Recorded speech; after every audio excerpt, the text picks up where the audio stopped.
Hello friends, welcome to our channel. Today we're going to take a look at another horrible case with you. The case of Belinda Temple. 1986 was the year Belinda started her college education in her hometown. Unlike her twin sister Brenda, who attended Steve Austin University, Belinda stayed close to home. Her decision was largely influenced by her relationship with Marshall Kelmy, who was 3 years her senior. Belinda was deeply infatuated with Marshall, and this relationship began during her high school years. However, Belinda's parents were not in favor of this relationship.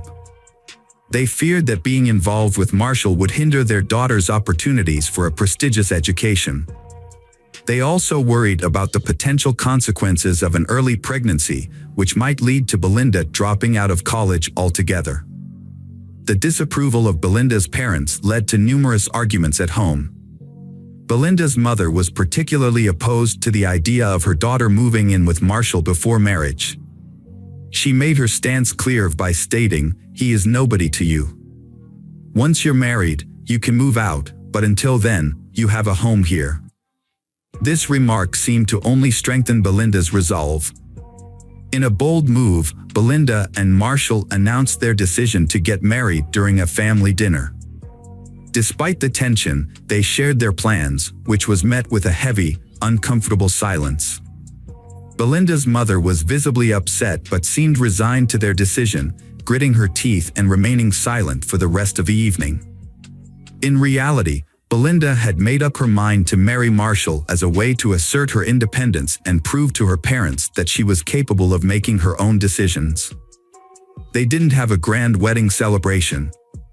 Belinda wore her sister's white dress, invited a few close friends, and she and Marshall signed the papers. Afterward, they strolled around the city, enjoying champagne and each other's company. The next day, Belinda packed her belongings and moved in with her husband, who was still living with his parents. They hadn't planned to rent a separate place. Getting married didn't change much in their relationship. As mentioned earlier, Belinda's primary reason for marrying was to gain independence and stop her mother's nagging. However, her new life turned out to be quite unpleasant. Less than 6 months later, Marshall started spending less time at home, claiming he was working late. In reality, he was seeing another woman. Belinda discovered this when she noticed her husband acting strangely. One day, she waited until his work hours ended and followed him, which is when the truth came to light. She saw Marshall walking hand in hand with a woman she didn't know, likely a colleague. The deceived wife, Belinda, left her husband, Marshall, after discovering his infidelity. She didn't create a scene, but instead packed her belongings and returned to her mother's house. Marshall tried to win her back, but Belinda was too proud to forgive him. They eventually got a divorce. A few years later, Belinda was pregnant and working part-time at a school. Despite her pregnancy, she was concerned about missing the upcoming basketball competition between schools and not being able to prepare her team properly. Her colleague, Richard Bachman, didn't share her enthusiasm and had often expressed his disinterest in teaching. Belinda couldn't understand why Bachman, a 40-year-old man who seemed uninvested in his job, still held his position. As a diligent teacher, Belinda noticed that one of her students, Riley Joe Sanders, a high school senior, had been absent from class for months.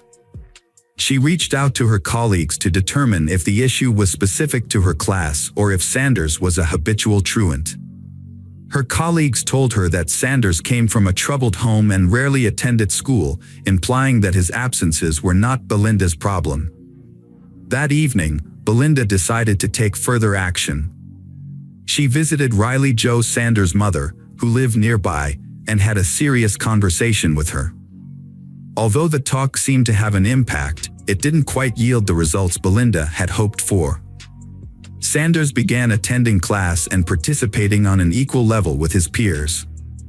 However, during a basketball game, when Belinda called out Sanders for pushing an opponent and exhibiting poor behavior, he responded with insults and threats, warning her to be careful, especially in the evenings. After her breakup with Marshall, Belinda had nothing left for her in her hometown. She decided to follow her sister to Stephen F. Austin State University. It was there that Belinda found her true calling. Alongside her studies, she worked part-time as a basketball coach and had high aspirations. At the same university, Belinda met David Temple. Like her, he was a part-time coach but for soccer, and he also played for the university team as its captain. Soccer had been an integral part of David's life since childhood, and it was clear even then that he was destined to excel. He consistently performed well for his team, earning the respect of all his teachers. Despite his difficult nature, which could lead him to insult or even physically confront others, David's behavior was often overlooked because of his on-field performance. During games, he would become fully engaged and find it difficult to calm down for a long time afterward. However, one of his teammates later revealed that David's aggressive behavior was due to his use of steroids. David's behavior changed significantly when he was with Belinda. He became a caring and chivalrous partner, but with one major caveat: he would become aggressive and confrontational if he perceived anyone as a threat to their relationship. Belinda was well received by David's parents, who admired her love for sports, a common interest she shared with their son. However, Belinda's twin sister and friends were less than thrilled about her relationship with David. They had known Belinda as a strong-willed and independent person, but since being with David, she had become more subdued and focused on pleasing him. Her relationship with her family also suffered, with less frequent phone calls and visits, which naturally caused concern among her loved ones. As graduation approached, David and Belinda adopted a bull terrier named Shaq. After receiving their diplomas, they got married in 1999. January 1999, David and Belinda Temple were expecting their second child. With the due date nearing, doctors predicted Belinda would go into labor within a couple of weeks. As with many pregnant women, Belinda was frequently exhausted, and caring for their son Evan added to her fatigue. One evening, David decided to give his wife a break from household chores and allow her some rest. To minimize distractions, David took Evan for a walk in the park. As they strolled through the fresh air, their hunger grew, so they stopped at a cafe for a snack. After their cafe visit, David and Evan headed home.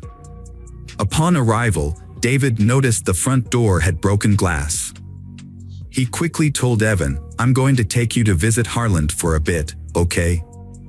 Without waiting for Evan's response, David led him to a neighbor's house, where family friends lived. Evan, struggling to keep up, asked, "Why can't we go to Mom's?"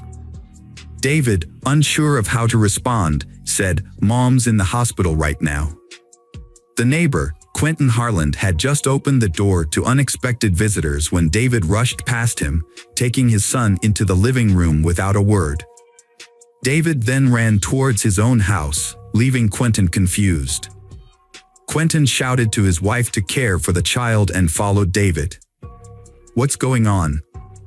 Quentin asked, but before David could respond, they reached David's house, where Quentin saw the front door was broken.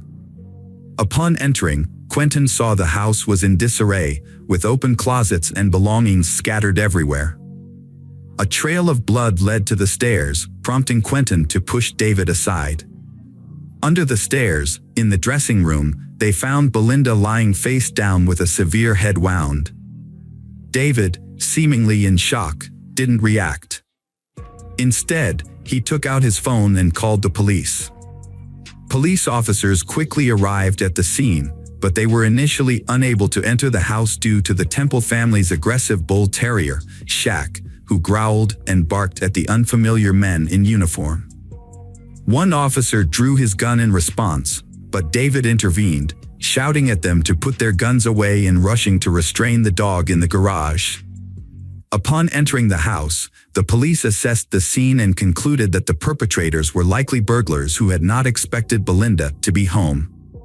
Despite her pregnancy, they had shot her to eliminate her as a witness. When police started investigating a crime scene, they were baffled by how the burglar got past the fierce dog, Shaq, that guarded the house. They were also unsure how the perpetrator distracted the dog. Upon closer inspection of the front door, police found broken glass, but its positioning suggested it was broken while the door was already unlocked, which seemed strange. Inside the living room, a box on the nightstand caught their eye, containing jewelry such as earrings, rings, and a gold chain. What puzzled them was why the thief left the jewelry untouched. As police spent more time in the Temple family home, they became increasingly convinced that the whole scene was staged. In their experience, thieves usually take all valuables they can carry, but in this case, nothing appeared to be missing. The presence of the dog continued to raise suspicions, leaving them feeling that something was off. Regarding the murder, Belinda was shot in the back of the head with what was likely a 12-gauge shotgun while kneeling with their back to the killer. However, shotguns are an unusual choice for robbers due to their bulk and difficulty in concealing and transporting. This, combined with the fact that the murder took place at 4 p.m., makes it improbable that a thief would be openly carrying a shotgun at that time of day. When questioned by police about firearms in his home, David mentioned owning a couple of rifles, which he showed to the officers. Notably, the shotgun that could have been used in Belinda's murder was not among the firearms he presented. David went to the police station voluntarily to give a statement and detail the items that had been stolen. Despite appearing nervous, he was cooperative with the police.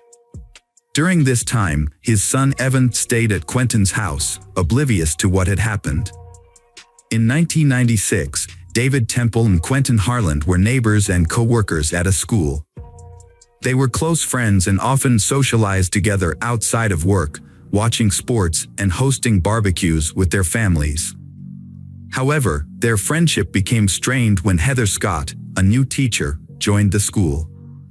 Quentin was attracted to Heather, but she rejected his invitation to dinner. What Quentin didn't know was that David had also developed feelings for Heather, and they started a secret relationship. Quentin was angry and hurt when he found out that his married friend, who had a son, was involved with someone else. Despite his feelings, Quentin kept David's secret, even as their co-workers began to notice the romantic connection between David and Heather outside of school. Heather didn't know that David was married, as he didn't wear a wedding ring and kept his personal life private. Belinda had no idea about David's secret life. She once confided in Quentin about her suspicions that David was cheating on her, but Quentin quickly dismissed her concerns. "You're just being paranoid," he told her. "David is a devoted husband and family man. How could you think such a thing?" However, there were signs that something was off. David, who had once been extremely respectful towards Belinda, now frequently insulted her, even in front of others. He would call her fat, despite her only gaining a little weight after childbirth, and would often ask her to leave the room when they had guests, implying that her appearance was embarrassing. Belinda didn't stand up for herself or have a serious conversation with David about his behavior. Instead, she cried at night and felt deeply unhappy as a woman. Meanwhile, David was enjoying his new relationship with Heather.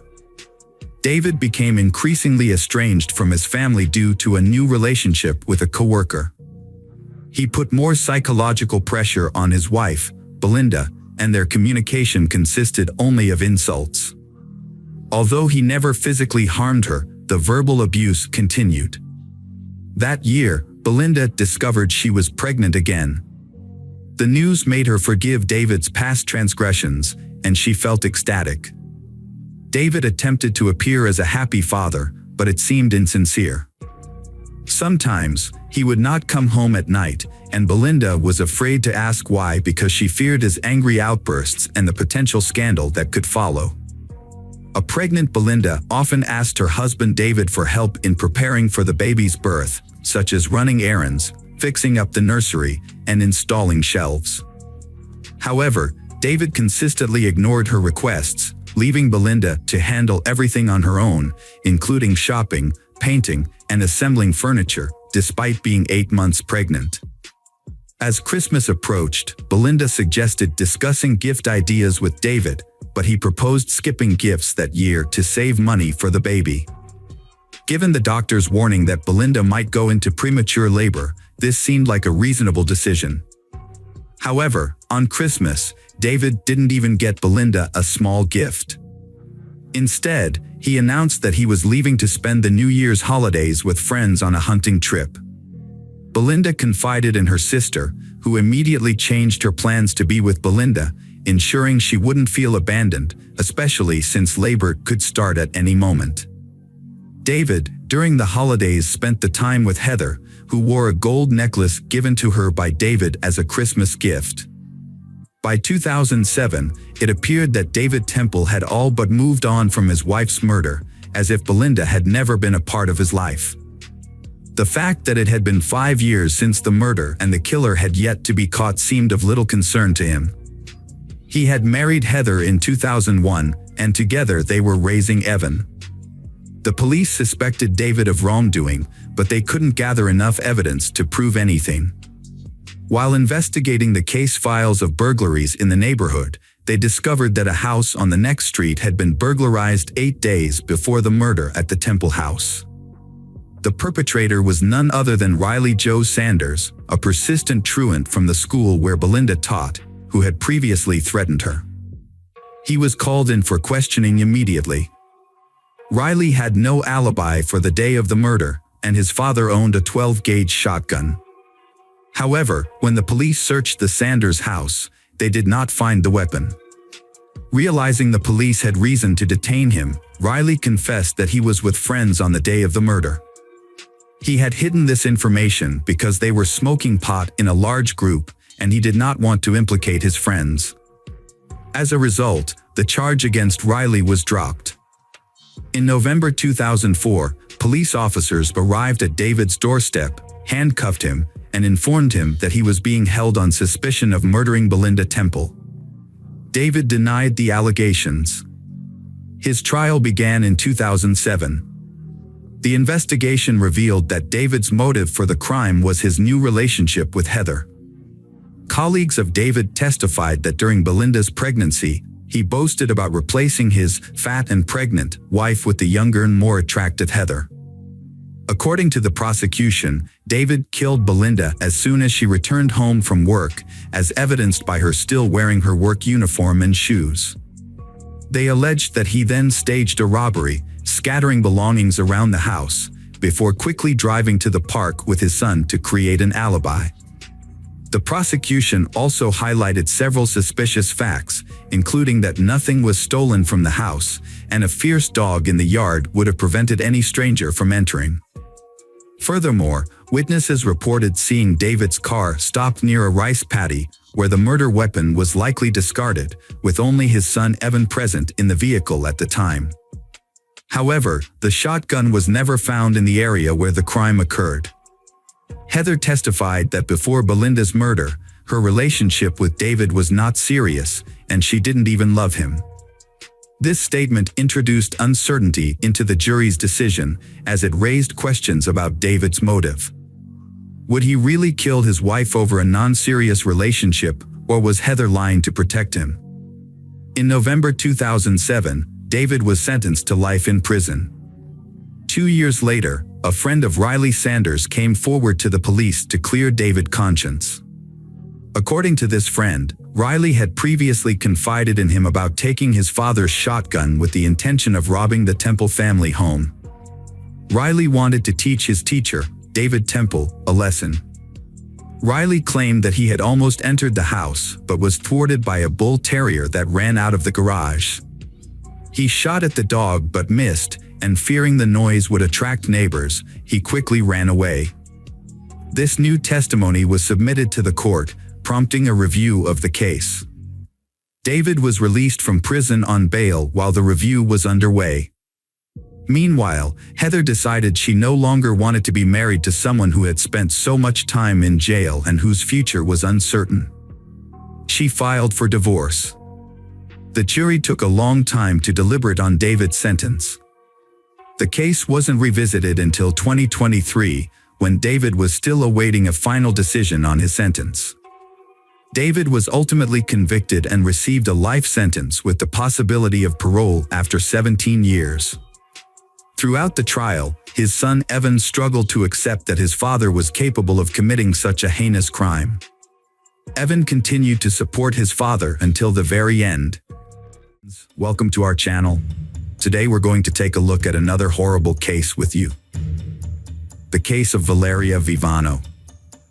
Valeria Fernandez Vivano was born on May 29, 1996 in Laguna, a small commune near Santiago, Chile's capital city. She was the youngest of 3 children born to Miguel and Jacqueline Vivano. Valeria grew up with her older biological siblings, Michelangelo and Daniela. Her father worked for a transportation company, while her mother was a dedicated homemaker who focused on raising their children and creating a warm home environment. When Valeria started school, her parents decided to separate, which was a huge shock to her. Although they continued to communicate after the divorce, and her father remained involved in their lives, providing financial support, Valeria harbored resentment towards him. They would occasionally argue, sometimes not speaking for months, but they always reconciled. After the divorce, Miguel Vivano remarried and had 2 more children, becoming Valeria's half-siblings. Despite this, Valeria, Daniela, and Michelangelo maintained warm relationships with them. Jacqueline, on the other hand, never remarried, focusing on raising her children and later caring for her grandchildren from her older children. Valeria showed a strong-willed character, determination, and perseverance from a young age. She excelled academically, participated in sports, and demonstrated courage and a strong sense of justice, often putting others' needs before her own.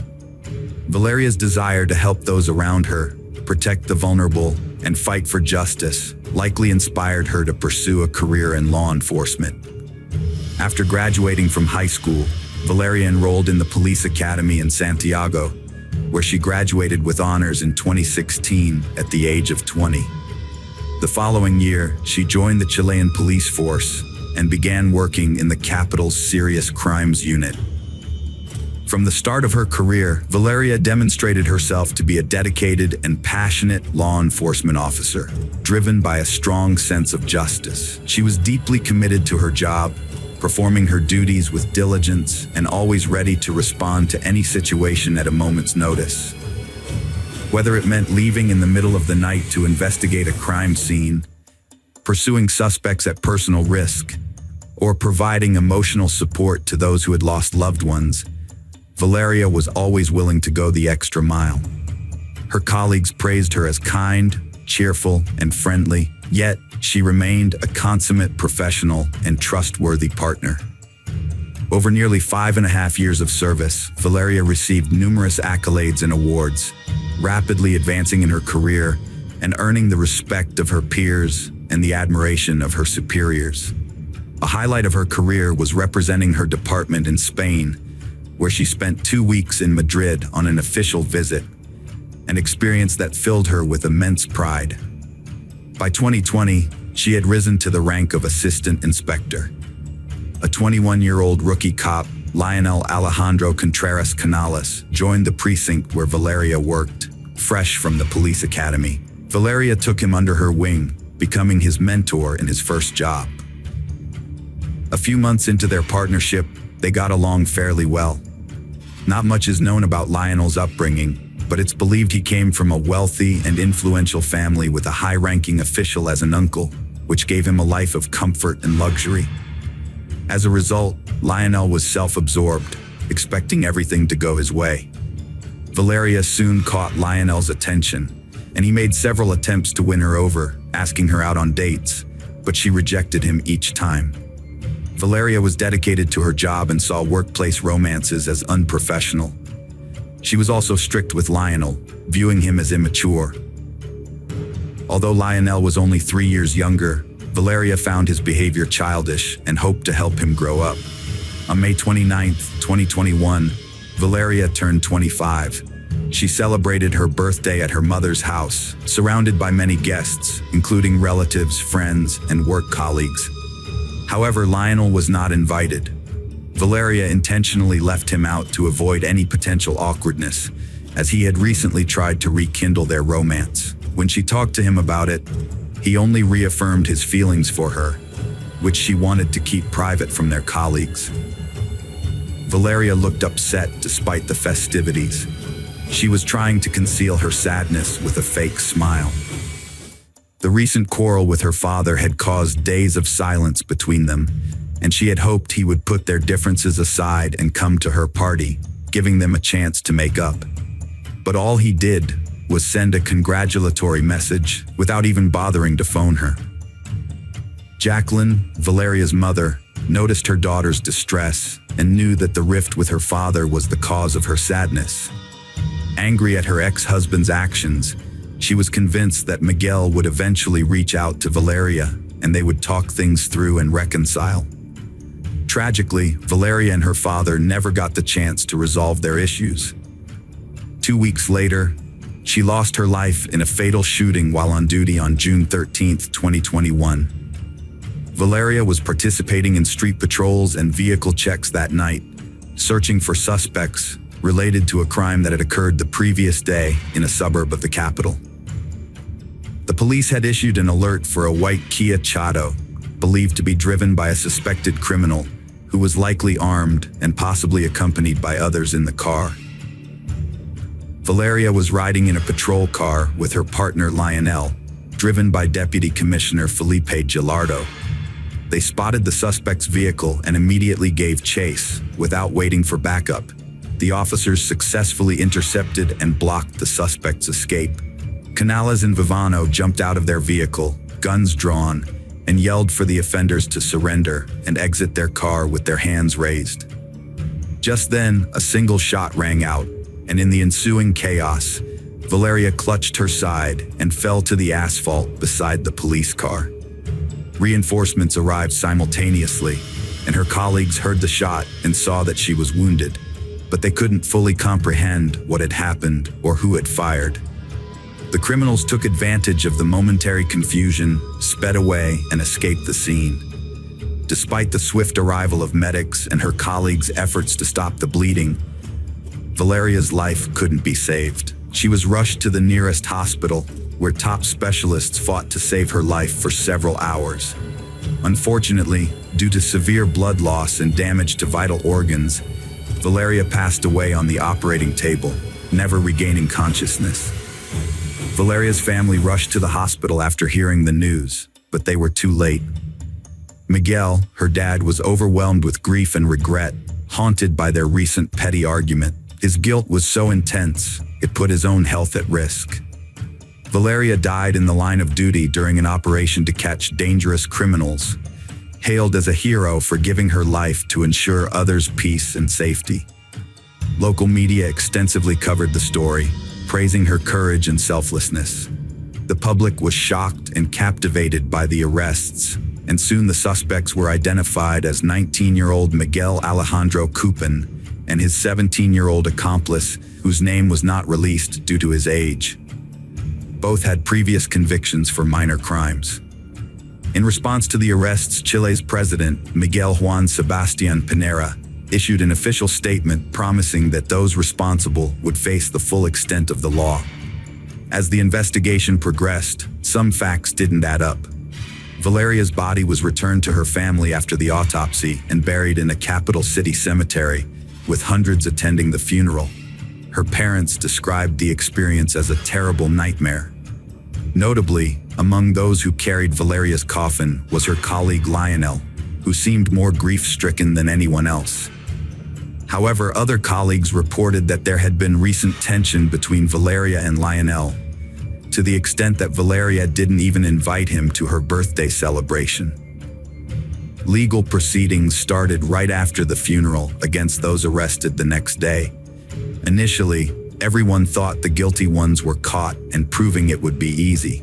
But it soon became clear the investigation was flawed, with key details missed and evidence ignored.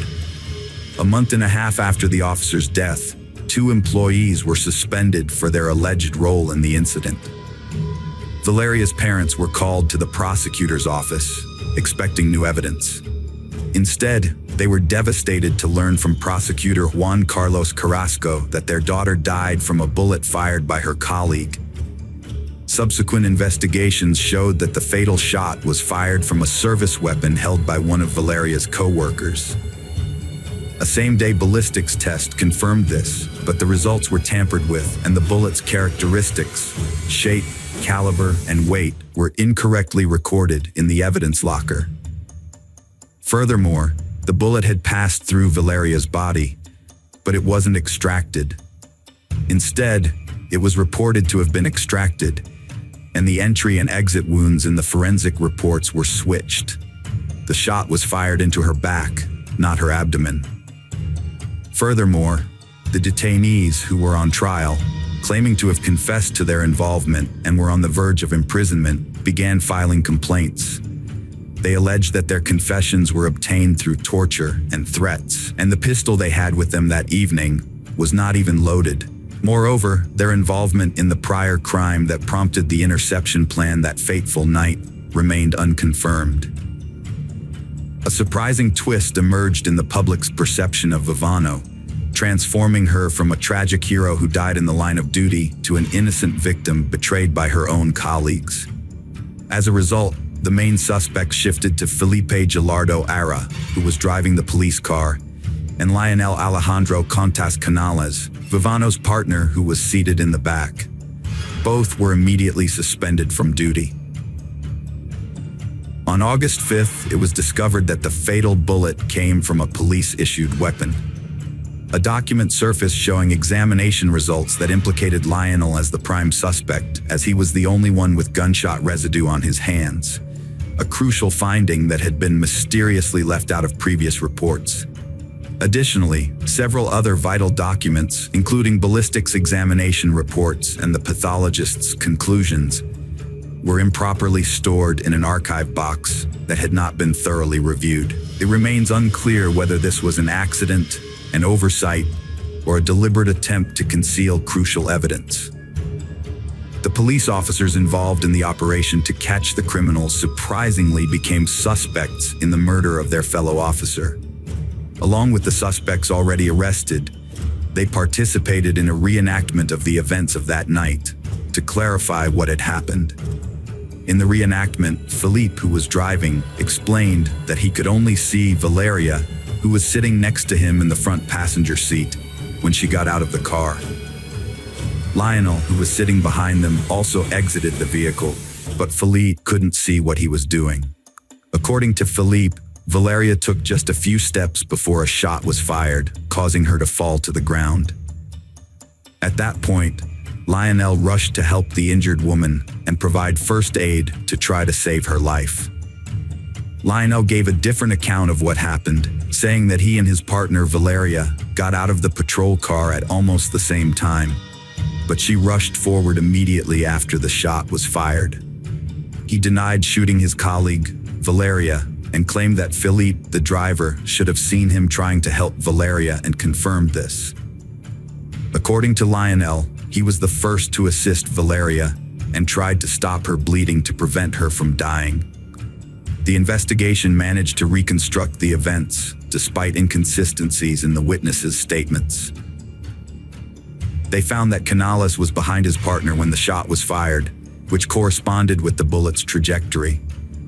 Furthermore, he was the only one with traces of gunshot residue on his hands.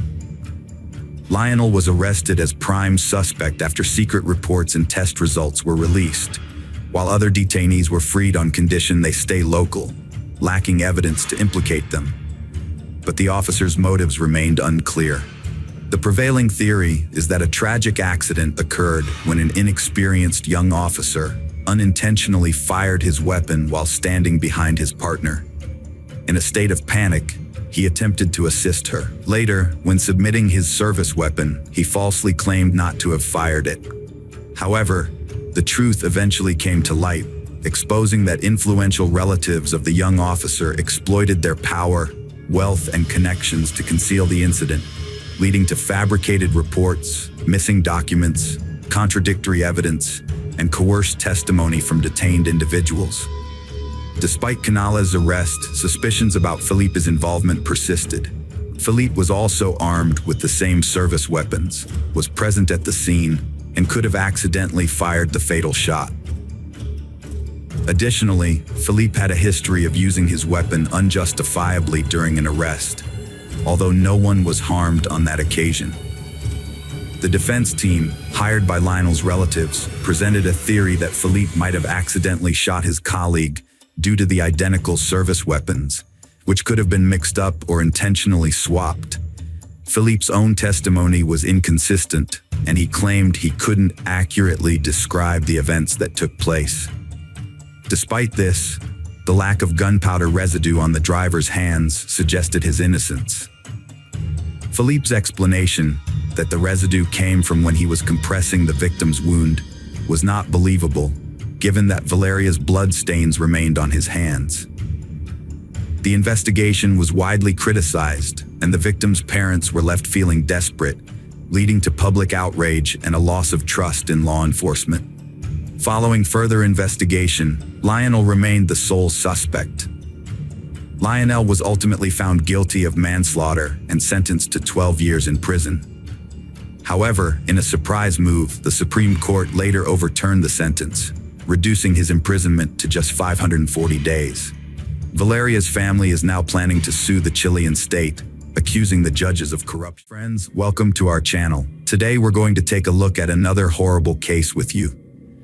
The case of Jennifer Cave. Jennifer was born in March 1984 near Bishop, Texas, where her family lived in a modest farmhouse. Her mother, Sharon, was in her second marriage, which added 3 children to the family: Jennifer, Lauren, and Clayton. Vanessa, from Sharon's first marriage, was the oldest sibling.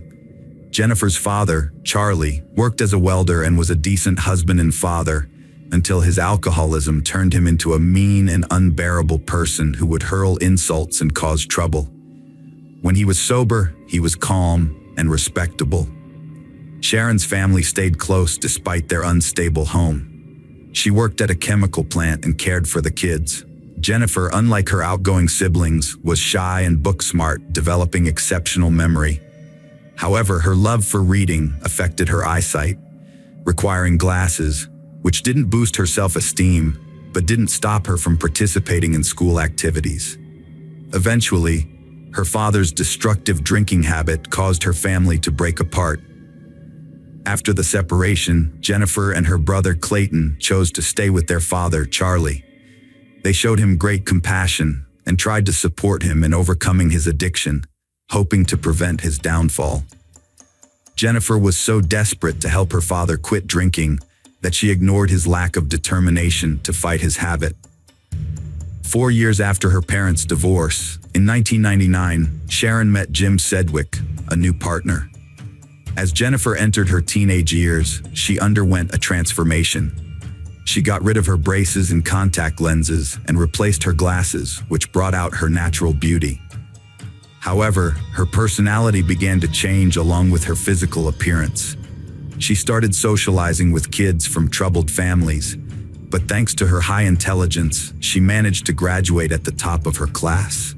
Jennifer majored in finance at Texas State University, but soon became disillusioned, withdrawing after 1 semester. She then attended community college, worked part-time, and dated Mark from a respectable family. However, she began frequenting parties, drinking heavily, and using marijuana, possibly influenced by her father's substance abuse. On one fateful night, Jennifer Cave's life took a tragic turn when she met Colton Panic. A gunshot wound to her right arm ultimately led to her demise. The bullet pierced her arm and chest, striking her heart, causing rapid blood loss from a vital artery. Further examination revealed multiple stab wounds across her body, with the most severe injuries on her chest and neck. The attacker inflicted a total of 18 stab wounds after she had died. In an attempt to conceal the body, the perpetrator decapitated Jennifer and shot her through the throat into her head. They then tried to dismember her by severing her upper limbs and placed them in prepared bags and trash bags. The torso was left in the bathtub, covered with a saw. However, something disrupted the initial plan, forcing the perpetrator to change their actions. Upon discovering Jennifer's body, The police arrived but lacked a warrant to search Colton Petak's apartment. Initially, they could only observe the scene and secure the area. After obtaining the necessary warrant, a thorough search of the apartment was conducted. The investigation turned up 3.38 caliber shell casings, and the firearm was found in Petak's car, parked in the garage. A large, blood-stained machete was recovered from the dishwasher. Toxicology reports showed that Jennifer had alcohol, marijuana, and methamphetamine in her system at the time of her death.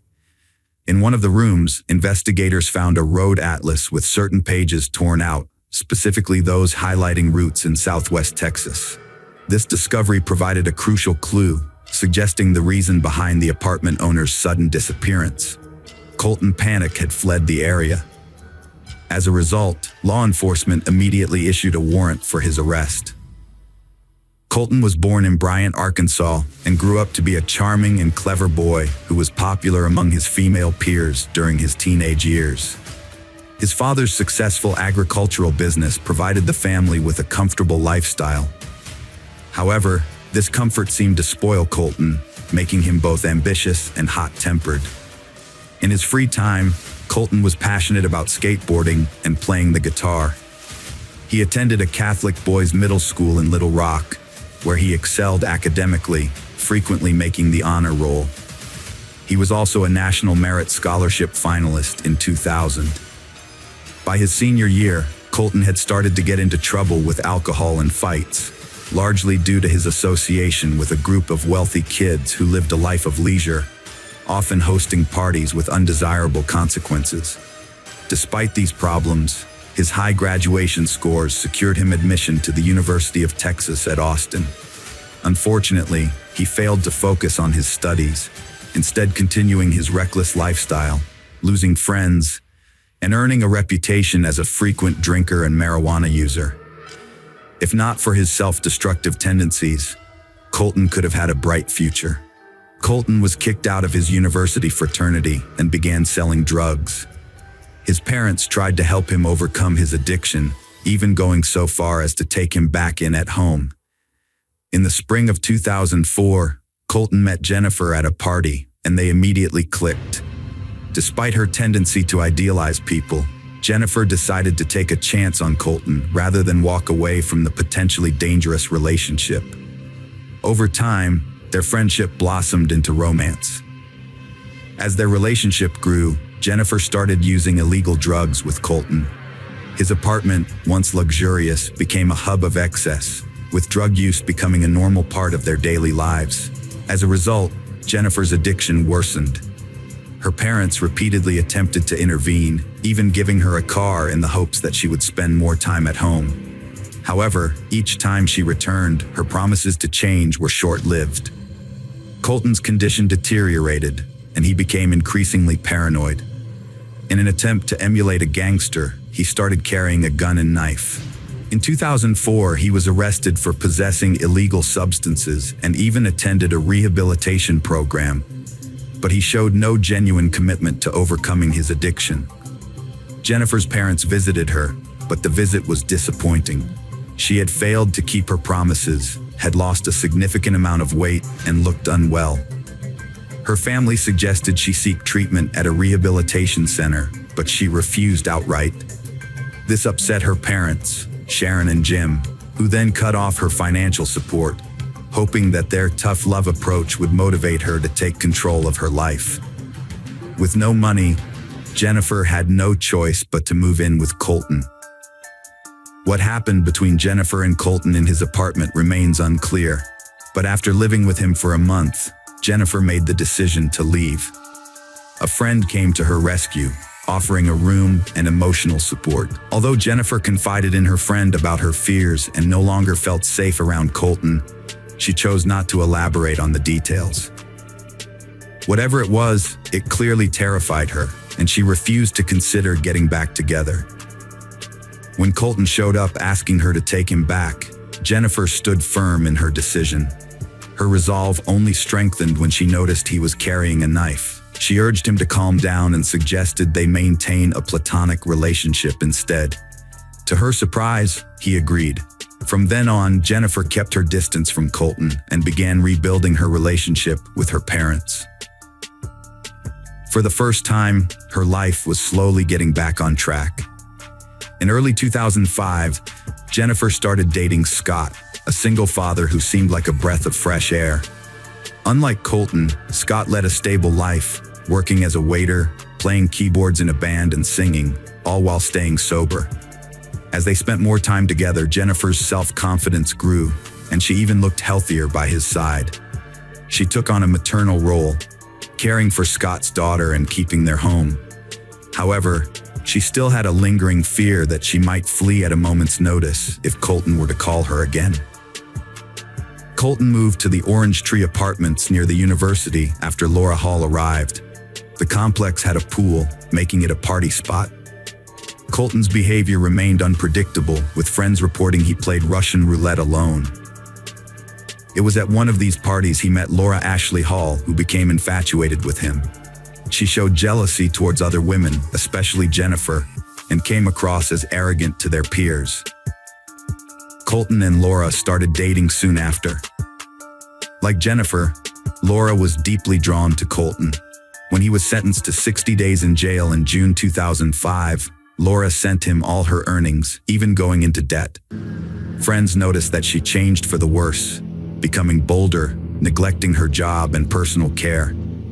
Many believed she had also started using banned drugs. Unlike his behavior with Jennifer, Colton disregarded Laura's feelings, even going so far as to extinguish cigarettes on her. During this period, Jennifer broke up with Scott because she felt unworthy of his family and didn't want to cause them any problems. Although she occasionally talked to Colton, who still had feelings for her, she kept their conversations friendly and didn't rekindle their romance. Jennifer's main focus was on finding a job and going back to college. In August, things started looking up for her. She began dating Michael Rodriguez, and after completing a few days of training, landed a great job at a law firm. Jennifer felt proud of herself and was genuinely happy. On August 16th, she decided to celebrate her new life with friends. They went to a bar and then a club that evening. According to a friend, the bouncer refused to let Colton in because of his appearance, which might have led him to look for drugs. The investigation is ongoing to uncover what happened that fateful night. Investigators interviewed Colton's neighbors and discovered some interesting information. At around 3 a.m. on August 17th, Nora Sullivan heard a knock on her door and found Colton standing there, looking suspicious with blood on him and a visible gun at his waist. Startled, she asked him what had happened, and Colton claimed he had been in a shootout with some people. However, Nora didn't hear any gunshots and thought he was lying, as he often did. She closed the door and peeked through the peephole to see him eventually walk away. When questioned, none of the neighbors reported hearing any gunshots that night either. Detectives discovered that Colton had been in contact with Laura twice on the night of the murder. The next morning, August 17th, he visited a hardware store where he bought a saw, masks, gloves, and a large quantity of cleaning supplies.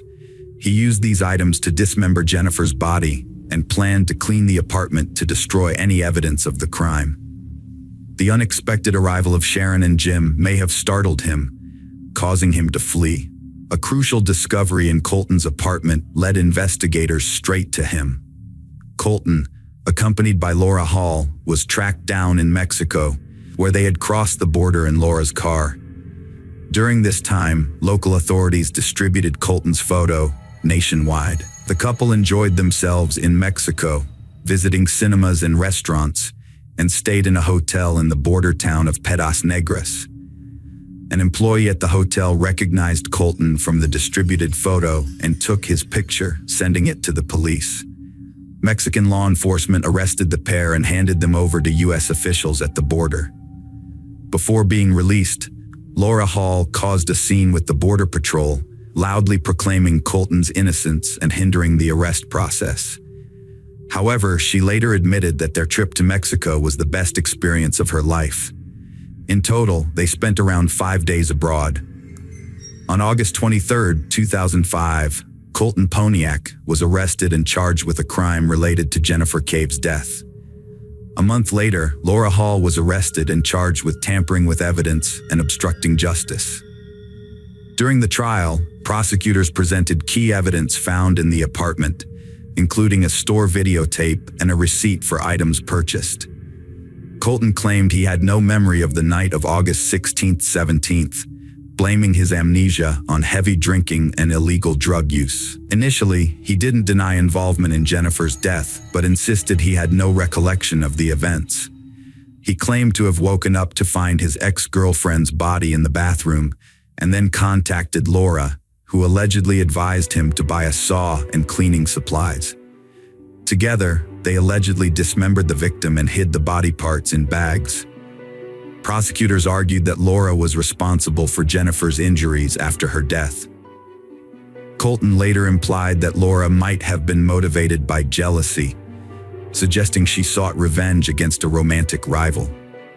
Despite these allegations, both Colton and Laura pleaded not guilty. The evidence of Colton's involvement in the crime was overwhelming. His fingerprints and DNA were found on the machete, saw, and firearm at the crime scene, and the weapon in his car was identified as the one used in the crime. Additionally, Jennifer's body was found in his apartment, and he was the one who purchased the cleaning supplies from the store. The jury had no doubt of his guilt. On January 29, 2007, Colton Poniak was sentenced to 55 years in prison with parole eligibility after serving at least half of his sentence, with his earliest release date set for 2060. The case against Laura Hall was more complex. The prosecution argued that she might have acted out of blind affection for Colton. While Laura's DNA was found on one of the victim's shoes, a store towel, and the firearm, the defense contended that this only indicated her involvement in disposing of the body, not in the initial act. They couldn't prove she was the one who fired the first shot that hit Jennifer in the head. Moreover, there was no evidence that placed her at the scene at the time of the crime.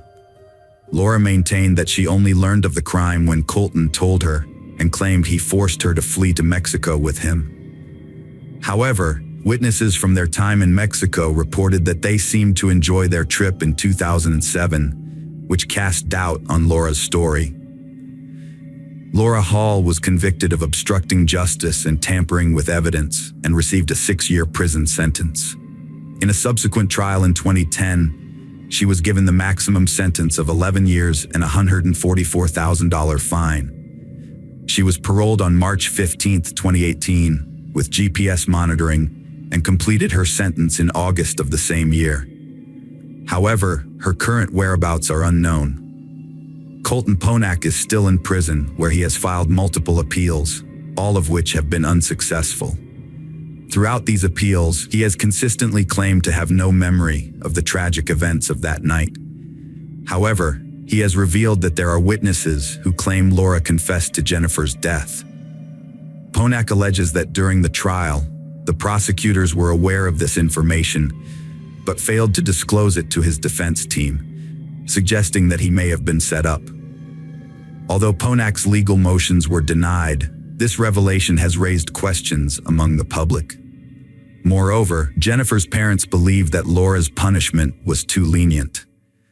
They are convinced that she played a more significant role in Jennifer's death than she admits. Unlike Colton, Laura has never expressed remorse or regret for Jennifer's death, often referring to her as that girl or the dead girl, and sometimes using derogatory terms. To this day, the specifics of that fateful night remain a mystery. Jennifer is the only one who knows the truth that the walls of Poniak's residence keep hidden. Unfortunately, the dead cannot reveal their secrets. Jennifer's life was tragically cut short in its prime. If only she had realized sooner that staying away from certain people and cutting off ties with them can be a means of self-preservation. Friends, welcome to our channel. Today we're going to take a look at another horrible case with you. The case of Ellie Costile. Alexandria Costile, known as Ellie, was born on September 11, 1997 in St. Louis. As a blonde-haired girl, she grew up with the care and love of her parents, Cindy and Keith, who supported her endeavors. Ellie excelled academically and in sports like track and field and golf. Her dream was to attend the University of Mississippi, and she became a student there, living in a dormitory in Oxford and being popular among her peers. Friends and relatives described her as a lively and energetic person. Summer on campus is quiet, with few students remaining. Those who stay attend extra lectures or prepare for next year, then unwind at local bars and nightclubs in the evening. Ellie Costell, an upperclassman, stayed to improve her knowledge, and having just passed a key exam, was planning to celebrate with friends. A popular spot among young people in Oxford Square is a small bar that serves pizza and drinks. Its lively atmosphere, complete with dim lighting, loud music, and a colorful selection of drinks, makes it a place where the bartenders know many customers by name. On the evening of July 19th, Ellie met up with friends at this bar where they chatted and had a good time. Despite her efforts to have fun, Ellie seemed tense and spent most of the evening texting someone on her phone. After having a couple of cocktails, she discreetly left the bar. This would be one of the last times Ellie Costell, a University of Mississippi student, was seen in public. On July 20th, 2019, around 10:30 a.m., police officers stumbled upon a young woman's body near an abandoned fishing camp by Sardis Lake, about 30 miles from the university, during their routine patrol. The victim had been shot 9 times in the back, and investigators found 11 shell casings at the scene. A purse containing a driver's license and a student ID belonging to 21-year-old Alexandria Costell, a University of Mississippi student, was found nearby on the roadside. Ellie's death shocked the University of Mississippi community. Her father confirmed the news on Facebook, saying police told them Saturday that she'd been a crime victim. Witness interviews established that a few days before the incident, Ellie's parents had visited her from St. Louis, during which she expressed her enthusiasm for the upcoming academic year at the university, with no reservations about staying on campus for the summer. Moreover, data from her Apple Watch revealed that following a phone conversation with her mother, Ellie sent several messages to Brandon. An examination of these messages revealed that 3 months prior to the incident, Ellie had confided in Brandon about some shocking news. Since Brandon was the last known person to have communicated with the victim, he became a person of interest to the police. A closer look at their messages further disclosed that Ellie and Brandon had been in an on-again, off-again romantic relationship. Brandon Theld, a tall, dark-haired young man with an athletic build, was also a student at the University of Mississippi, hailing from Fort Worth, Texas, and raised in a well-mannered family. In 2016, when Ellie met Brandon as a freshman, she fell for him immediately. The young couple started dating, but they never formally declared themselves as an official couple. While Ellie's feelings for Brandon were genuine, he never showed a serious commitment towards her. Ellie's friends knew that her relationship with Brandon was troubled. They frequently argued, even in public. The couple would often break up, only to get back together after a while. On April 12, 2019, Ellie told Brandon that she was pregnant, but he didn't respond. She sent him numerous texts and voice messages, but he ignored her. 3 months later, Brandon finally replied, saying that he didn't want a child because it would ruin his life. He refused to help or support Ellie, telling her to just take a pill or make a doctor's appointment to deal with the situation. Despite being deeply in love, Ellie desperately wanted to talk to Brandon in person, but he kept refusing. On the night of July 19th, Ellie went to a local bar with her friends at 11:52 p.m. Surveillance cameras showed her leaving the bar and taking a taxi home. About 30 minutes later, Brandon called her at 1:58 a.m. on July 20th. Ellie got into a vehicle, unaware that it would be her last ride. She headed to an abandoned fishing camp by Sardis Lake, where Brandon was waiting. The drive to the camp was supposed to take around 45 minutes. Witnesses reported hearing gunshots in that area between 2:15 and 2:30 a.m. On Sunday afternoon, investigators contacted Brandon Theld, requesting him to visit the police station to discuss Ellie Costio. Initially, he made excuses to avoid the meeting, but eventually promised to appear on Monday at 8:30 a.m. However, when Brandon failed to show up at the police station on Monday, July 22, 2019, investigators began tracking his phone's location. The data revealed that he was heading back to his home in Fort Worth, Texas. As a result, authorities issued an alert for his pickup truck. 2 days later, Brandon was finally arrested when he stopped at a gas station in Memphis. Brandon Theld, a 22-year-old, was arrested and charged with homicide in the local area. Despite this, his lawyer and father insisted that he was innocent. As the Oxford community tried to make sense of the violent death of one of their own, the death of Ellie Costio quickly drew national attention.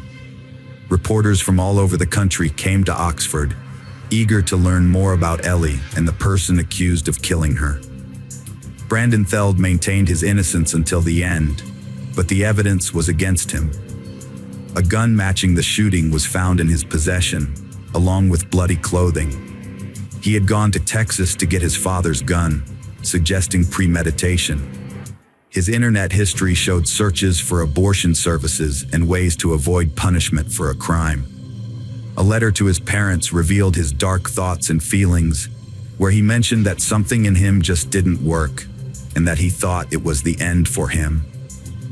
Investigator Jared Bundren shared some previously known details about the shocking crime with the public. He revealed that Ellie had told Brandon she suspected she was pregnant, but Brandon didn't want her to have the baby. This led to numerous arguments between the couple, with Ellie wanting to meet in person to discuss the situation. Brandon refused to meet until the day of the incident. The police wanted to question Brandon and asked him to come to the station for questioning. However, Brandon resisted and made excuses for not being able to come in. Concerned, the police began tracking his cell phone and located him. They found that Brandon was heading to his home in Fort Worth, Texas. Authorities alerted nearby police departments, and Brandon was arrested when he stopped to refuel at a gas station in Memphis. Upon his arrest, the police found blood on him and a pistol in his truck that matched the weapon used in Ellie's murder. Despite Brandon's claims of innocence, the police charged him with the crime. Morgan acted quickly after hearing about the student's death, seeking guidance from administrators. She noted the university's past experiences with student suicides and accidents, but this was a new situation. Morgan briefly addressed Ellie's passing in class, alerted counselors, and allowed students to postpone exams if needed. She expressed sympathy, saying her heart went out to Ellie's parents and friends, stressing that parents shouldn't have to bury their children. As it turned out, Ellie Costio, in her need for support, had told friends that she was pregnant with Brandon Theld's child. Her sisters knew she was pregnant and that she had told Brandon. A classmate said that he was very upset about it, worrying about how it would ruin his life and future. He was angry that she wouldn't have an abortion, but she said she didn't believe in that. Ellie tried to end her 17-week pregnancy using harmful methods like excessive drinking and substance use. Brandon knew but was seeing someone else. He wanted her to abortion, but she morally opposed it. He was abusive, frequently breaking up with her in anger, then returning apologetic and she'd take him back. Ellie Costio's shocked friends and classmates struggled to cope with the news and paid tribute to their friend on social media. Her friend Anna Pasco mentioned that it was just hard for her because when she saw Ellie's face, all she could think about was what Ellie went through, what she thought, and what she said. Anna added that it was very, very difficult. On Thursday evening in her hometown of St. Louis, a memorial service was held for Ellie Costio at the request of the community. However, no public statements were made in Oxford about memorial events. Only black ribbons encircling the majestic white column of the women's houses, including Alpha where Ellie lived, served as a reminder of the tragedy. The young student's demise unsettled the entire state. Despite withholding key facts for investigative purposes, several news agencies conducted in-depth investigations and uncovered surveillance footage of Ellie Costial near the location where her body was discovered early Saturday morning. The footage, captured on cameras, shows Costial with a man at a 24-hour store in the Harmontown area. A store's owner revealed that police visited his store on Sunday to review the surveillance footage.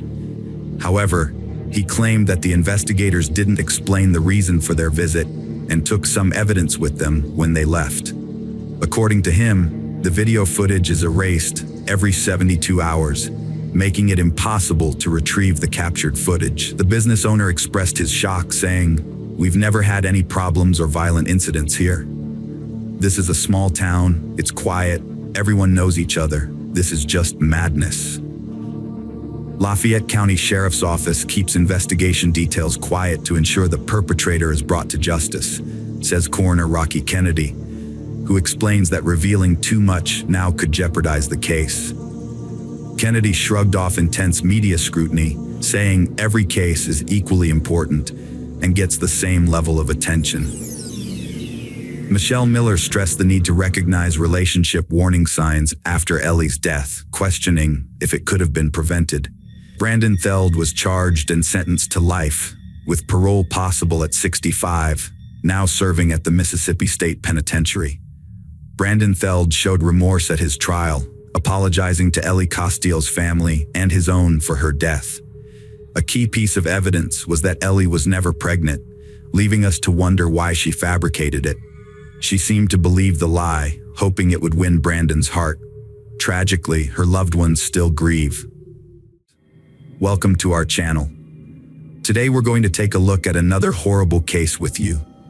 The case of Sean Eckerd. Donna and Samuel Eckerd, who came from a long line of family relationships, tied the knot. Between them, they had 6 grown children from previous marriages. After facing numerous challenges in their early marriages, they found comfort and solace in each other. The couple decided to settle down in San Diego, California. They rented a spacious family home and never missed attending church services on weekends. A few years after their move, Donna gave birth to a son named Stanley, and 2 years later, Sean was born. Donna dedicated her life to raising her sons and taking care of the home. As a result, Stanley and Sean grew up in a loving and nurturing environment. They both attended a reputable local school, and every weekend, the entire family would participate in church activities without fail. The Eckerd family was a tight-knit one, with the adult children regularly keeping in touch and gathering together for family holidays, despite being scattered across the continent. Sean was a sociable and lively individual, boasting a charismatic personality that effortlessly drew people to him. He was an attentive listener and had a talent for empathy, making it easy for him to form friendships. In contrast, Stanley was more introverted and cautious around new people and experiences, which made socializing a bit more challenging for him. Despite their differing personalities and age gap, the brothers shared a common circle of friends and classmates. Unwaveringly loyal, they looked out for each other, often acting as one unit. As they grew up, they developed into well-mannered and academically successful young men. Their bond was built on trust and mutual respect, with their parents valuing respect above all else. Good-natured teasing between the brothers was commonplace, but always done in a light-hearted and humorous spirit. Donna and Samuel raised their children, instilling in them faith in God and guiding them according to God's laws. As the Eckerd brothers grew up, their lives unfolded naturally. However, their interests gradually diverged, becoming starkly different. Sean, the youngest, developed a passion for music and played in a band, while Stanley, the eldest, became fascinated with martial arts. Each brother's life was filled with vivid experiences and emotions, which they would share with the family in the evenings. Every evening, when the family gathered before dinner, Sean's stories about music, friends, and upcoming plans would dominate the conversation. The family would listen intently to Sean, leaving little time for Stanley to share his own experiences. Stanley felt that he didn't have grand plans or exciting stories to share, let alone friends to brag about.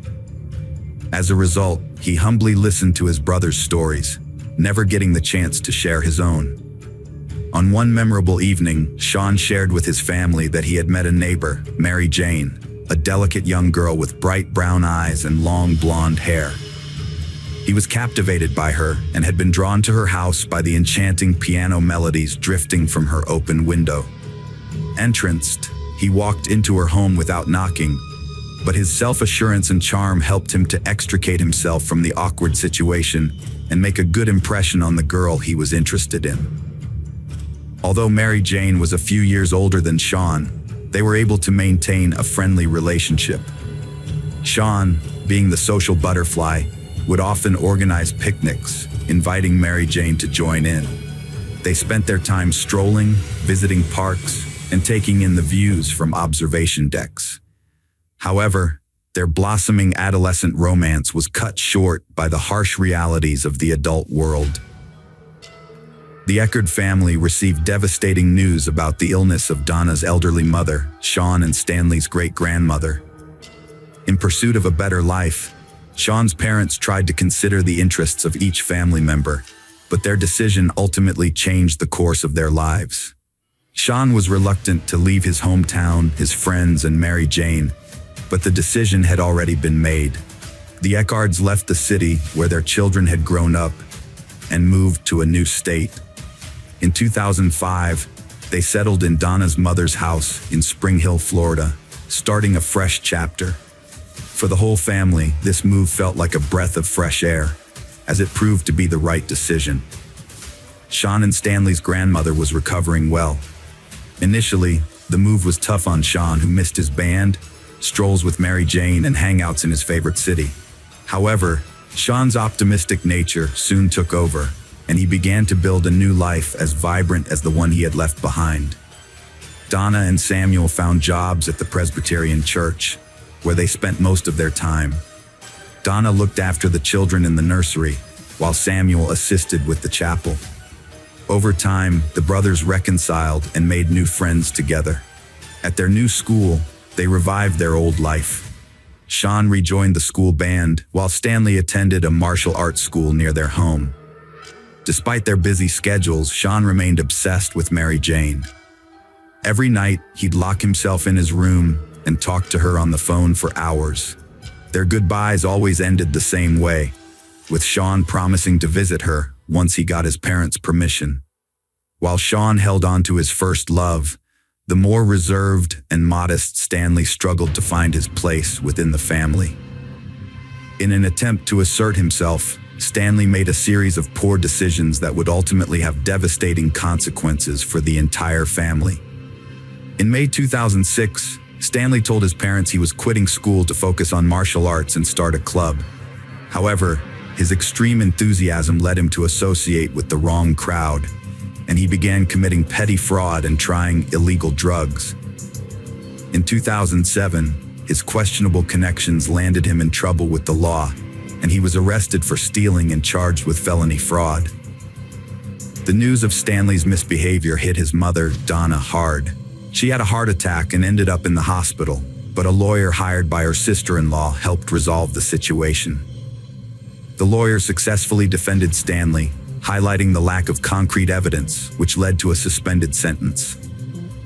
This experience terrified Stanley, leaving him feeling guilty and withdrawn as he hoped to be understood and accepted by his family. After what happened to Stanley, Sean kept his plans private during the summer vacation. He worked as a waiter, saving money, and left a note for his mom saying he was heading to California to see Mary Jane. The 2-day bus ride seemed endless, with the scenery and time of day changing outside his window. He imagined seeing Mary Jane at the final stop, his heart full of anticipation. The bus pulled up to the final stop, and Sean couldn't wait to see Mary. Through the window, he'd caught a glimpse of her bright smile and her long hair, which she was tucking behind her ears. They shared a special connection, having spent some of the happiest days of their lives together, often reminiscing about their carefree high school days. It was during one of their strolls that Sean first confessed his love to Mary. and to his delight, she felt the same way. As they sat on a bench, Sean suddenly felt dizzy. His vision turned dark, and he lost consciousness. Sean was rushed to the hospital, where his condition rapidly deteriorated. Mary Jane quickly contacted Sean's sister, Jennifer, who flew from Florida to California to be by his side. The doctors diagnosed Sean with a tick-borne illness that can cause severe complications, including brain inflammation, in a matter of days. A long and arduous battle for Sean's life and health ensued. After over a month in a coma and 6 months of rehabilitation, the doctors finally managed to revive Sean. The road to recovery was tough, and the tick bite he'd suffered during their summer walk had turned out to be a serious injury. Jennifer took Sean back to Florida, where he began a long and difficult therapy. Mary Jane was left to wait anxiously, with phone calls being their only means of communication. The Eckard family came together in the face of a series of troubles and unexpected illnesses. Donna went to great lengths to help her son Sean recover from a serious illness, carefully monitoring his diet and exercise to ensure he made a full recovery. Meanwhile, Stanley harbored feelings of resentment and jealousy towards his brother, which only grew as time passed. After his recovery, Sean regained his strength and resumed his studies in music. In 2009, he completed his studies and began making plans to return to Mary Jane, the girl he loved, and introduce her to his parents. However, his plans were not meant to be. Stanley introduced Sean to his dream girl, Samantha, a native of Florida, who quickly clicked with the two brothers. Samantha was charmed by Sean's cheerful and sociable nature, but Stanley was smitten with her and actively courted her. They went on several romantic dates, culminating in a passionate kiss. Stanley was over the moon, but Samantha had still been thinking about Sean. She sent him a message confessing her feelings and inviting him on a city walk. Sean agreed, and they spent the evening strolling along the waterfront, talking about Stanley and Mary Jane. However, Sean didn't try to win Samantha over, as he had already given his heart to someone else. Samantha, feeling down, sent a message to Stanley revealing that Sean had been seeing her behind his back and confessed his strong feelings for her. That same evening, Stanley was enraged. He stormed into his brother's room and they had a heated conversation. Initially, they spoke in hushed tones, but their words soon turned into loud shouts, followed by an eerie silence. Although their parents were home, they were accustomed to the brothers' loud arguments, so they didn't think much of it. It was Mom who first realized Sean was missing. He hadn't returned her calls. Recalling the argument from the previous evening, she got Stanley's explanation that Sean had left home after their fight. 2 days into the search, the police received a chilling call. The caller was Sean's sister, Jennifer. The dispatcher who took the call only heard a woman's scream and a loud, piercing male moan in the background. After repeated requests to calm down, the dispatcher finally managed to record Jennifer's desperate plea for help. Jennifer continued to scream, begging for assistance and reporting that Stanley had killed Sean. She said Stanley was in the house, talking to their mom, while their dad was in shock over his dead son, who had been buried in the backyard since early Saturday morning. The police officers arriving at the scene of the tragedy were met with a horrifying sight in the backyard of the house. Samuel was on his knees, his hands covered in dirt, as he frantically pulled his son's body out of the ground, screaming and desperately trying to clean the dirt off Sean's body. In an instant, a quiet neighborhood with well-manicured lawns, where the two young brothers would often wave to their neighbors, was transformed into a scene of violent tragedy. The once happy family, who had raised 2 sons, was now left with the traumatic memory of digging in the ground only to find one son's lifeless body and watching the other son being handcuffed and taken away. Stanley Eckard was arrested on suspicion of premeditated murder. During his initial interrogation, he claimed that he had not intended to kill his brother. According to Stanley, he struck Sean on the head in a fit of anger, causing the fatal injury. After realizing Sean was dead, Stanley tied up the body and secretly buried it in the backyard to avoid disturbing his mother. Stanley's statement at the inquest seemed callous and calculating, contrary to his claim of being a loving brother. He said, "I buried him after all, that's what you do with dead people." In his defense, Stanley maintained that he covered up the incident to spare his mother the shock of learning about her son's death. He planned to rebury the body once his parents were no longer around.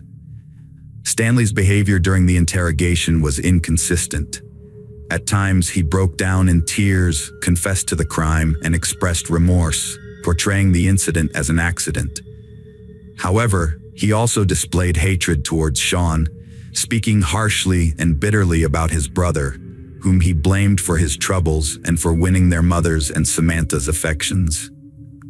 On the same day, Stanley was arrested and charged with second-degree murder, with no chance of bail. 2 days later, Dr. Barbara Wolfe performed an autopsy on Sean's body and presented her findings to the court. Her forensic examination revealed that Sean had bruising on his neck, both under the skin and in the form of rope marks, indicating that his neck had been constricted to make breathing difficult. The autopsy concluded that Sean's death was caused by a head injury and asphyxiation. Assistant State Attorney Pete Mago carefully reviewed the case. The first hearing took place on February 25, 2011, presided over by District Judge Stephen Rushing. Stanley's parents, Donna and Samuel Eckerd, sat in the second row, weeping as they watched their oldest son being led into the courtroom in handcuffs. On April 9, 2013, the trial of Stanley Eckerd began in Hernando Court, presided over by District Judge Anthony Taddy.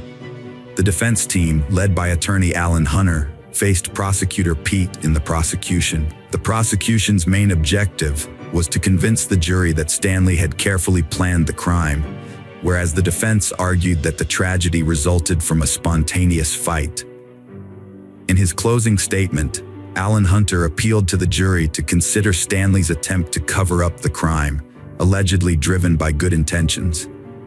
Stanley Eckerd was charged with first-degree premeditated murder, which carried a mandatory life sentence if convicted.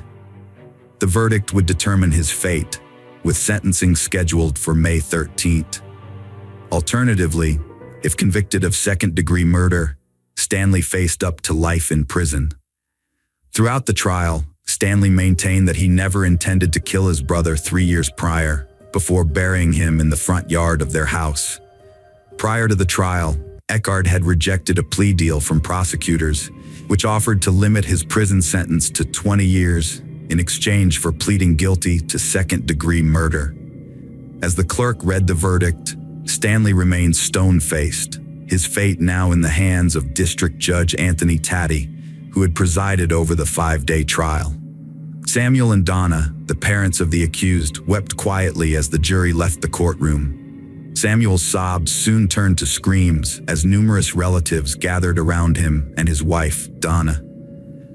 The jury had found Eckerd guilty of second-degree murder, but didn't completely absolve him of guilt, as they believed that he didn't plan to kill 19-year-old Sean. The jury, consisting of 9 women and 3 men, reached this verdict after deliberating for approximately 2.5 hours. The Eckerd family maintained that they believed Stanley's account of the events that unfolded in the early morning hours of June 19, 2010. They also criticized the state attorney's office for filing charges against Eckerd. Later that day, Samuel Eckerd praised Chief Assistant Public Defender Alan Lander for doing an excellent job.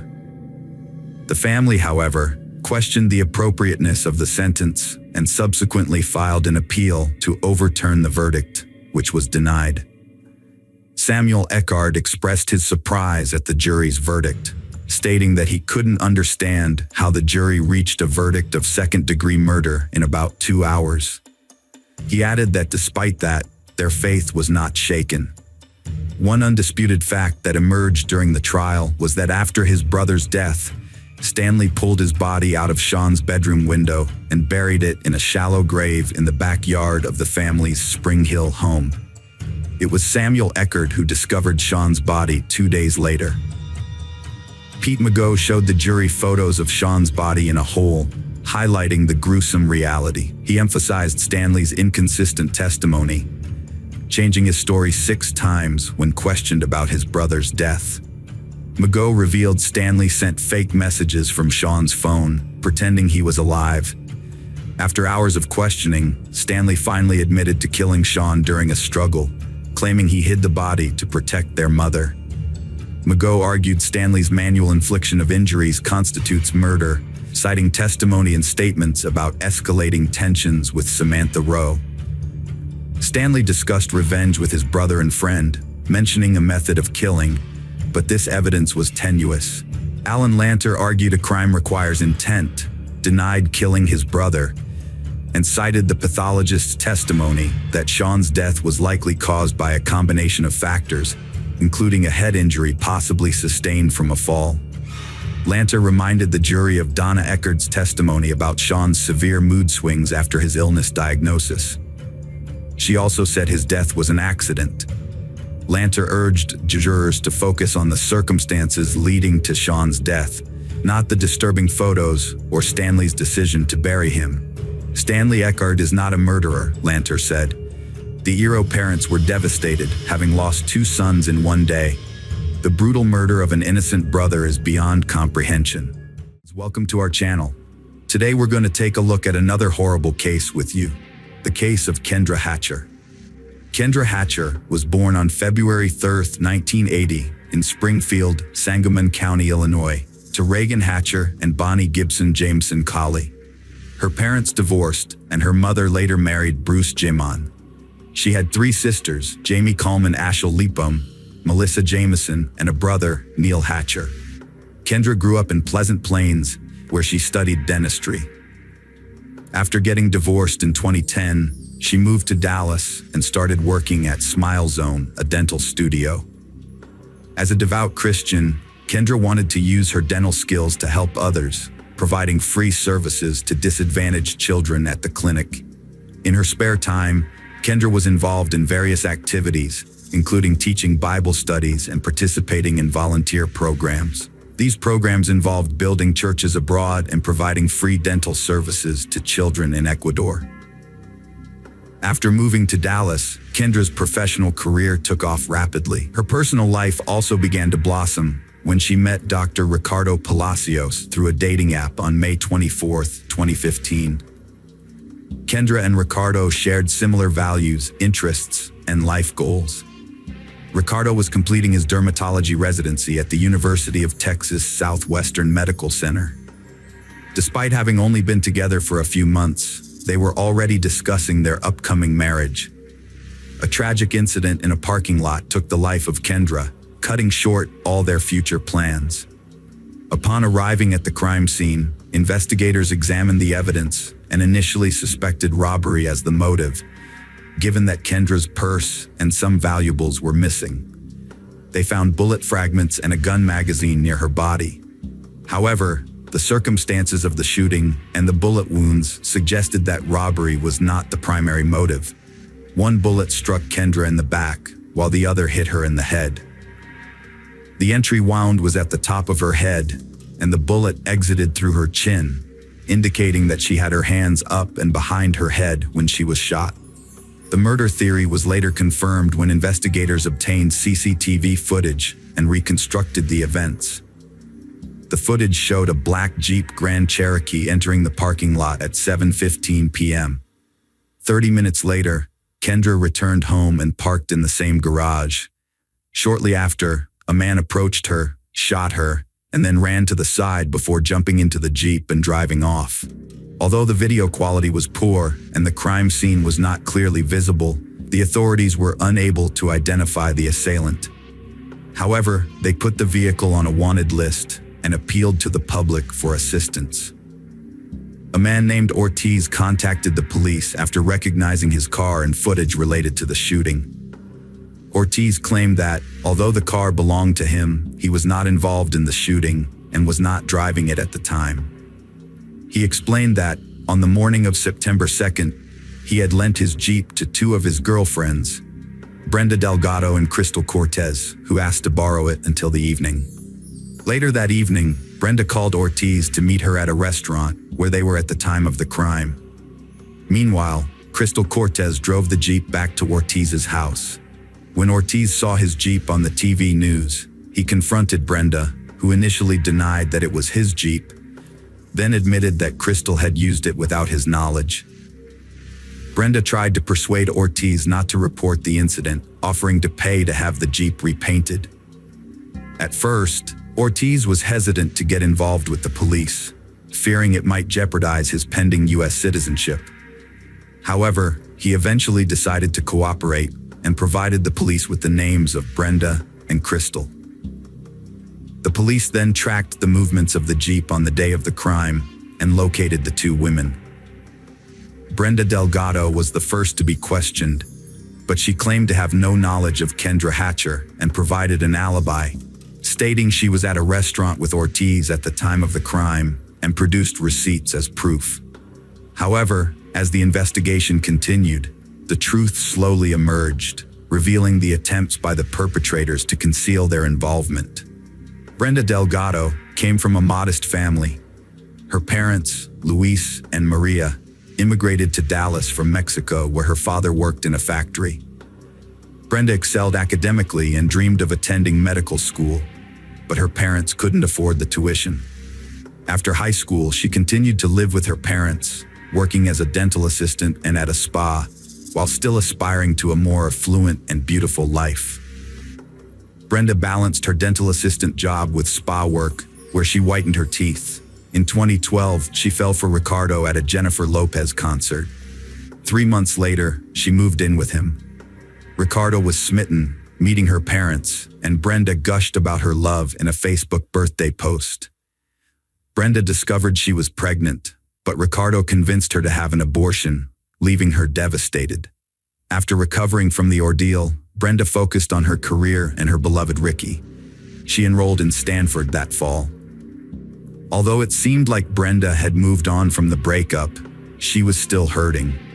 Her obsession with Ricardo intensified, and when Ricky posted a photo with his new girlfriend, Kendra, a model-like beauty, Brenda was consumed by dark thoughts. Those close to her claimed she fantasized about harming Kendra. Investigators suspected Brenda had a strong motive to harm her rival.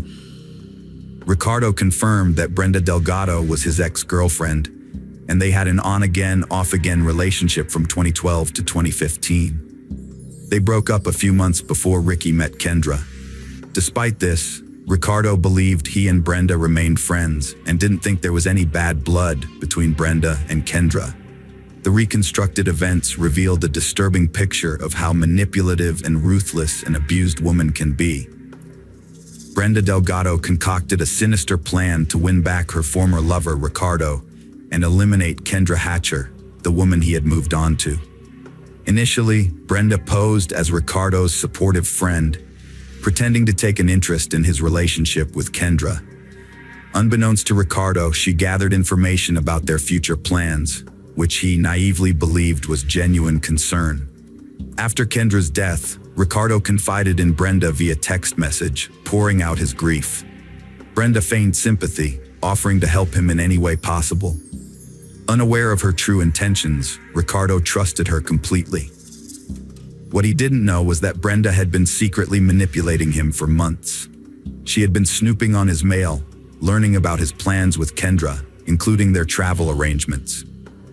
This discovery fueled her anger, and she became fixated on eliminating Kendra, whom she believed had usurped her place in Ricardo's life. Brenda took control of Ricardo's phone account and used it to stalk him, keeping close tabs on his activities and those of his girlfriend Kendra. This obsession soon became her sole purpose in life. Brenda's fixation on stalking eventually led her to quit her job and dedicate all her time to achieving her twisted goals.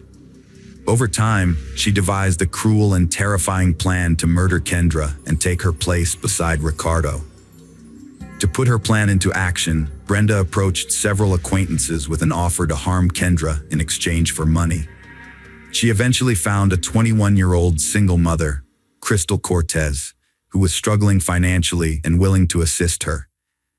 Crystal recruited a perpetrator, Christopher Love, who agreed to commit the crime. Brenda paid Crystal $500 and provided her with illegal substances, which Crystal then passed on to Christopher. Several women were tasked with following Kendra to learn her daily routines and identify the best location and time to carry out the crime. On September 2nd, 2015, they borrowed Jose's car. Crystal and Christopher lay in wait for Kendra in the parking lot, but lost their nerve and didn't follow her home from work due to fear of getting stuck in traffic. Later that evening, they finally carried out their sinister plan and were rewarded for their efforts. A few days after the crime, Crystal Cortez and Christopher Love were arrested. They both denied any involvement in the crime and claimed they were not at the scene. However, when the police found the murder weapon in the car, Love's story fell apart. Meanwhile, Crystal's alibi was inconsistent and confusing. At first, she claimed she was driving in the parking lot because an armed carjacker had taken over her SUV and forced her there. She even falsely stated that her young son was with her, but surveillance cameras showed no evidence of a child. As the investigation continued and more evidence emerged, Crystal changed her story again, this time offering to cooperate with the police in exchange for a reduced sentence. She implicated Brenda, claiming that she was the mastermind behind the crime and that they had been planning it for 2 weeks. According to Crystal, Brenda's obsession with winning back her ex-boyfriend, Ricardo, drove her to despise Kendra, whom she believed had taken her place. Brenda had pretended to be happy for Ricardo, but her life was actually unraveling. According to Crystal, Brenda decided to get rid of Kendra Hatcher at this point. In Crystal's testimony, she detailed how Brenda devised a plan to kill Kendra, enlisting her support. Brenda and Crystal started formulating a plan to kill Kendra, meeting several times and developing multiple plans. Initially, they planned to inject Kendra with illegal substances or sedatives and then dispose of her body. However, to avoid suspicion, Brenda needed a reliable enforcer and began looking for one. They drove around rough neighborhoods, asking people if they could help, which led them to Christopher Love, who agreed to help and participated in deciding the method of the crime. The three of them decided that shooting Kendra would be the quickest way to kill her. Crystal cooperated with authorities, revealing September 2nd wasn't a random choice. Brenda knew Kendra and Ricardo were going to Mexico, so they decided to kill Kendra before their trip. They wanted it to look like a botched robbery. Brenda and Crystal tracked Kendra's movements for days, noting her activities minute by minute. They traced her route home and entered the apartment complex's parking garage on September 1st, 2015, to set up the crime. Brenda and Crystal made a final check on the day of the crime. They picked up the Jeep and Christopher, dropping Brenda at the library to establish an alibi. Crystal and Christopher waited near Kendra's apartment, then followed her, losing her in traffic. They waited at her house, and when she arrived, Christopher shot her. Crystal claimed she didn't see it but heard the shot. She drove Christopher home, picked up her son, and returned the Jeep to Jose. Brenda's plan had finally come to fruition. She had eliminated her rival, and all she had to do was wait for a message from her beloved Ricardo. Brenda was thrilled to have committed the perfect crime. However, Crystal's subsequent confession and testimony against Brenda left no doubt about her guilt, and a warrant for her arrest was promptly issued. When the police arrived with the warrant, Brenda was no longer at home, having fled to Mexico using her dual citizenship. Brenda's involvement in a contract killing came to light after she fled, and on April 6, 2016, she was placed on the FBI's wanted list. With a $100,000 reward offered for information about her, she became the 9th woman to ever be listed among the most wanted fugitives, and the only woman on the list at the time.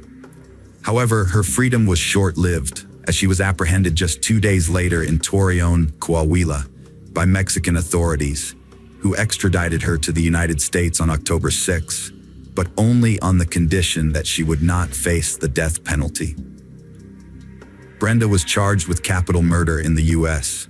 At her 2017 Texas trial, relatives of Kendra and Ricardo spoke out. Witnesses testified, confirming Brenda's intentions and obsession with her ex. Her cousin Moses revealed Brenda's depression and her attempt to hire him to hurt Kendra. Brenda was obsessed with Ricardo, said friend Jennifer Escobar. Brenda read Ricardo's emails, tracked his movements, and had his house key and bank access. She asked Jennifer to kill or disable Kendra Hatcher, offering $2,000, a car, and drugs. Jennifer refused after consulting her parents. In court, multiple people who knew Brenda testified about her obsession, and it was established that Brenda had a motive to want Kendra dead. She viewed Kendra as an obstacle to getting what she wanted, specifically reuniting with Ricky. In the months leading up to Kendra's death, Brenda's obsession grew increasingly intense, as corroborated by evidence presented in court. This evidence included an ATM withdrawal receipt for $500, which Brenda later gave to Crystal as payment for her role, as well as a $600 cash payment received by Christopher Love. Furthermore, cell phone records revealed that Brenda, Crystal, and Christopher were together before the crime, with over 99 calls exchanged between Brenda and Crystal between August 22nd and September 4th, demonstrating their frequent communication to discuss the plan to kill Kendra Hatcher. Despite an alibi and receipts showing she was at a restaurant, the jury quickly found her guilty of Kendra Hatcher's murder. Delgado was sentenced to life without parole. Crystal Cortez, who cooperated with the investigation and pleaded guilty, received a 35-year prison sentence with parole eligibility. The Hatcher family expressed satisfaction with the court's decision and quietly left the courtroom following the verdict. On the other hand, the Delgado family, who knew Brenda as a loving daughter and woman with strong Christian values, refused to believe she was involved. Welcome to our channel. Today we're going to take a look at another horrible case with you. The case of Borden family. Michael and Catherine met in school, bonding over homework and walks. They became inseparable friends, sharing secrets and learning from each other. Their friendship blossomed into romance, and Michael eventually asked Catherine on a date, declaring his love. They got married in a beautiful ceremony, vowing to love each other through life's ups and downs. After 10 years, the Borden family moved to Lititz, Pennsylvania, a peaceful town founded by the Moravian Church in 1756. The town's faithful residents, including Amish families, sought refuge from modern chaos, living simply and avoiding modern tech. The devout Bordens chose Lititz for its ideal setting to raise children, surrounded by calm and serenity. Michael was an active member of the local church community, where he taught Sunday school lessons. His wife Catherine managed the household and supported him in his community work. While he focused on spiritual growth, Michael also worked as a manager at a printing company to provide for their everyday needs. Over time, they had 5 children, 3 boys and 2 girls. Large families like theirs were common in Lititz, where parents hoped to protect their children from the outside world's hardships and dangers. Regular church attendance, youth groups, and homeschooling were a big part of family life. Interactions between families were mostly limited to religious gatherings and celebrations. Michael and his wife built a peaceful home life, raising their kids in faith and discipline. When their eldest sons left for university, the 3 younger kids continued homeschooling, pleasing their parents. Neighbors and friends praised the kind, responsive, and interesting kids: Kara, Caitlin, and Daniel. Kara, the eldest daughter, challenged traditional values in her teens. Despite her dad's disapproval, she joined the soccer team, snuck out to discos, and did forbidden things. Her dad was troubled, and talks often ended in arguments and her running away. Kara sought romantic relationships and showed interest in boys. In 2005, David, 18, and Kara, 14, connected at a homeschooling support group. They formed a close bond, hiding it from their parents, and used social media to exchange messages, pouring their hearts out. They crafted coded messages to keep their communication private. Kara and David's letter exchange wasn't enough, so they secretly met in person. At first, they took innocent walks, but their friendship blossomed into romance. They snuck out to discos, spending nights together. David, older, had experienced first love, while Kara's inexperience made her feelings overwhelming. Her joy was radiant, but her obedience to her parents was feigned, driven by fear of discovery. But sooner or later, every secret is exposed.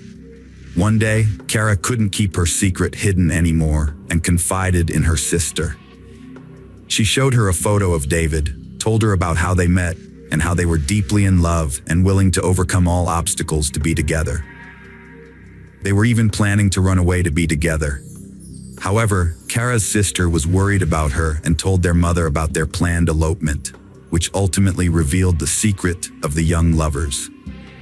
One early morning, Kara snuck back home, feeling elated after her date with David. But her mother was waiting in her room, clearly aware of her secret. At breakfast, Kara's parents forbade her from seeing David, deeming him unsuitable due to their concerns about violence and drugs. Angry and disappointed, Kara's father grounded her. That night, Kara spent her free time at David's house. At 5:30 a.m., David drove Kara back to her neighborhood and dropped her off near her house. They agreed that once Kara was safely back in her room, she would send him a text message to let him know she was okay. However, the message never came. David tried calling her home phone several times and sent her a few messages on social media, but he didn't hear back from her.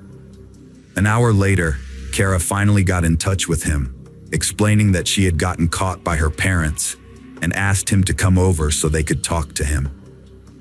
David arrived on time, but Kara's parents were fiercely opposed. Her dad forbade David from seeing Kara, deeming her too young for a relationship. David's declarations of love fell flat, with her dad threatening to call the police if he saw them together again. The emotional confrontation ended with Kara grounded and David leaving, feeling rejected and heartbroken for the first time. The lovers' separation was agonizing. They devised a plan to deceive everyone by pretending to break up while secretly continuing their affair. In public, they convincingly played the part of former lovers, not even greeting each other. Kara's parents were convinced they'd protected her from a youthful mistake.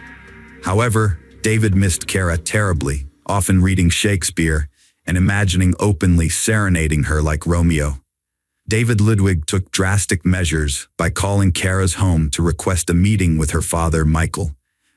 On November 13, 2015, the young man arrived at the Borden residence, determined to discuss their plans to get married. Ludwig confessed his love for Kara and their intentions to Michael, but he received a dismissive response, saying it would never happen. Prepared for this reaction, Ludwig, fueled by anger, pulled out a handgun and shot Michael in the back as he walked towards the front door. Next, he targeted Kara's mother, Catherine, shooting her while she sat in a chair. Ludwig then searched the house for Kara, calling out her name, but she was nowhere to be found. He got into his car, started the engine, and began to drive away. That's when he spotted Kara running down the road towards him. She got into the car, expressing her desire to escape and start a new life with David. They fled the city in David's red car, leaving the chaos behind. Kara Borden was missing for 24 hours after her parents, Michael and Catherine Borden, were found dead. Investigators reviewed surveillance footage, which led them to track the teenagers. The footage also showed that Kara didn't resist and had willingly gone with David Ludwig. As a result, the charges against Ludwig for abducting Kara were dropped. Alerts were issued to police across the East, including in Pennsylvania and Indiana, as the couple was spotted heading west in a red Volkswagen Jetta. On Monday morning, authorities received a tip about a vehicle matching the description parked near a truck stop outside Fort Wayne. Police rushed to the area, but the car was already gone. State police were alerted, and they spotted the car around noon on Interstate 70 in Belleville. David Ludwig got onto the interstate, leading police on a high-speed chase at 90 to 95 miles per hour on a two-lane highway. According to State Trooper David Cooch, who was involved in the pursuit, Ludwig drove extremely recklessly and dangerously, causing multiple accidents, much like in an action movie. The district attorney announced that, despite the initial kidnapping charge being dropped, they would still face charges for the brutal murder of Michael and Catherine Borden. David Ludwig and Kara Beth Borden went on the run following the tragic incident, evading authorities for approximately 28 hours before being apprehended in Indiana. While Kara Beth was not charged with any crime, David Ludwig was detained without bail, facing charges of murder and abduction. In the aftermath, Kara was taken in by relatives and church members for care. David Ludwig was arrested on November 14, 2005, following a high-speed chase that ended with his vehicle crashing into a tree. He was charged with the murder of the Bordens, a crime allegedly committed after a prolonged dispute. Ludwig confessed to 2 counts of intentional harm, stating that he had deliberately intended to shoot the Bordens if they got in his way, and that he did so. During a search of his vehicle after his arrest, no weapons were found. However, when the police searched his home, they discovered an arsenal of 54 firearms, which belonged to his father, a hunter who had taught Ludwig how to handle weapons. The police also found an 18-minute video on a laptop in his home, which showed Ludwig discussing plans to invade another family's home, armed with weapons. The plan was abandoned due to the presence of too many cars. Although the police declared Kara Borden a victim in the case, Ludwig claimed that surveillance footage from various stores along their route would prove that she was not abducted. He did not resist extradition to Pennsylvania, and a judge ordered him held without bail. Ludwig was not represented by an attorney during the charge presentation, and a preliminary hearing was set for November 23rd. The trial of Ludwig, who was responsible for the deaths of 2 adults in front of their children, was brief, as detailed in court documents. Caitlin, Kara's 13-year-old sister, told investigators that her parents were killed after arguing with David Ludwig for about an hour. According to Caitlin, Ludwig shot her father, and she then ran to the bathroom where she heard a second shot, which likely killed her mother. Afterwards, Ludwig ran through the house, calling out to Kara. In June 2006, David Ludwig agreed to a plea deal with District Attorney Donald R. Totoro, who had originally sought the death penalty. As a result, Ludwig pleaded guilty to 2 counts of first-degree murder, among other charges, and was immediately sentenced to 2 consecutive life sentences of 9.5 to 19 years. He was also ordered to pay $125,000 in restitution. Since 2006, Kara Borden has been under guardianship, represented by legal counsel. In November 2005, it was reported that the charge of abduction against David G. Ludwig was dropped. The court concluded that Kara had voluntarily left with Ludwig, as supported by written statements. Ludwig's lawyer claimed that Kara had accompanied David voluntarily during their journey through 3 states, and surveillance footage showed that she had multiple opportunities to escape. Kara herself admitted that she had run after Ludwig as he left her house. Kara Beth Borden was identified as a victim in this tragic situation, and as a result, the Lancaster County District Attorney did not file criminal charges against her. This decision was influenced by her actions during the investigation and the digital evidence collected from emails, blogs, and texts exchanged with Ludwig. A memorial service was held at Lancaster Bible College, where Kara Beth, surrounded by her siblings, mourned the loss of her parents. As a sign of respect and remembrance, the neighborhood adorned their mailboxes with white ribbons. This tragedy left 5 children without the guidance and love of their parents. David Ludwig was transferred to Indiana's State Correctional Institution at Pine Grove to serve his life sentence for murdering his girlfriend's parents. He was chosen for the prison's youthful offender program, designed for inmates 15 to 20, which focuses on teaching self-responsibility, discipline, and respect for others. David Ludwig, now 37, is serving 2 life sentences for fatally shooting Michael and Catherine Borden in 2005 after they barred him from seeing their 14-year-old daughter. He cited the 2012 U.S. Supreme Court ruling against life imprisonment for minors, but the PA Supreme Court denied his petition, agreeing with a lower court that he's not entitled to same consideration since he was 18 at the time. David Ludwig will spend life in prison. The community struggled to understand how well-raised kids committed evil. Despite Christian homeschooling, tragedy struck, leaving questions if parents overlooked or failed to convey values. Hello friends, welcome to our channel. Today we're going to take a look at another horrible case with you. The case of Yvonne Baldelli. Yvonne Baldelli was born on June 30th, 1969, in a small town in Southern California. She was the youngest of 3 children born to Marjorie and James Fold, with 2 older siblings, Michael and Michelle. Yvonne was especially close to her sister Michelle from a young age. Tragedy struck when Yvonne was 13, with the loss of her mother after a long illness. Her father James remarried a year later to Lillian, who turned out to be a kind and caring stepmother. Yvonne and her siblings developed a wonderful relationship with Lillian, who treated them as her own. Yvonne pursued a good education and experimented with various career paths, but her true passion lay in fashion design. She dreamed of turning her hobby into a successful business. However, her personal life was marked by misfortune. She had 2 failed marriages, the last one ending in divorce from Kevin Baldelli in 2007. Adding to her woes, Yvonne underwent surgery in her youth, which was followed by complications that left her unable to have children. After her second divorce, Yvonne lived a solitary life in her small apartment, where her only constant companion was her beloved dog, whom she lovingly referred to as her child. Despite her challenges, Yvonne remained close to her family, calling her father and sister daily and making it a point to visit them at least once a month. In 2009, as Yvonne was approaching her 40th birthday, she met Brian Brimmager, a married Marine with a young son.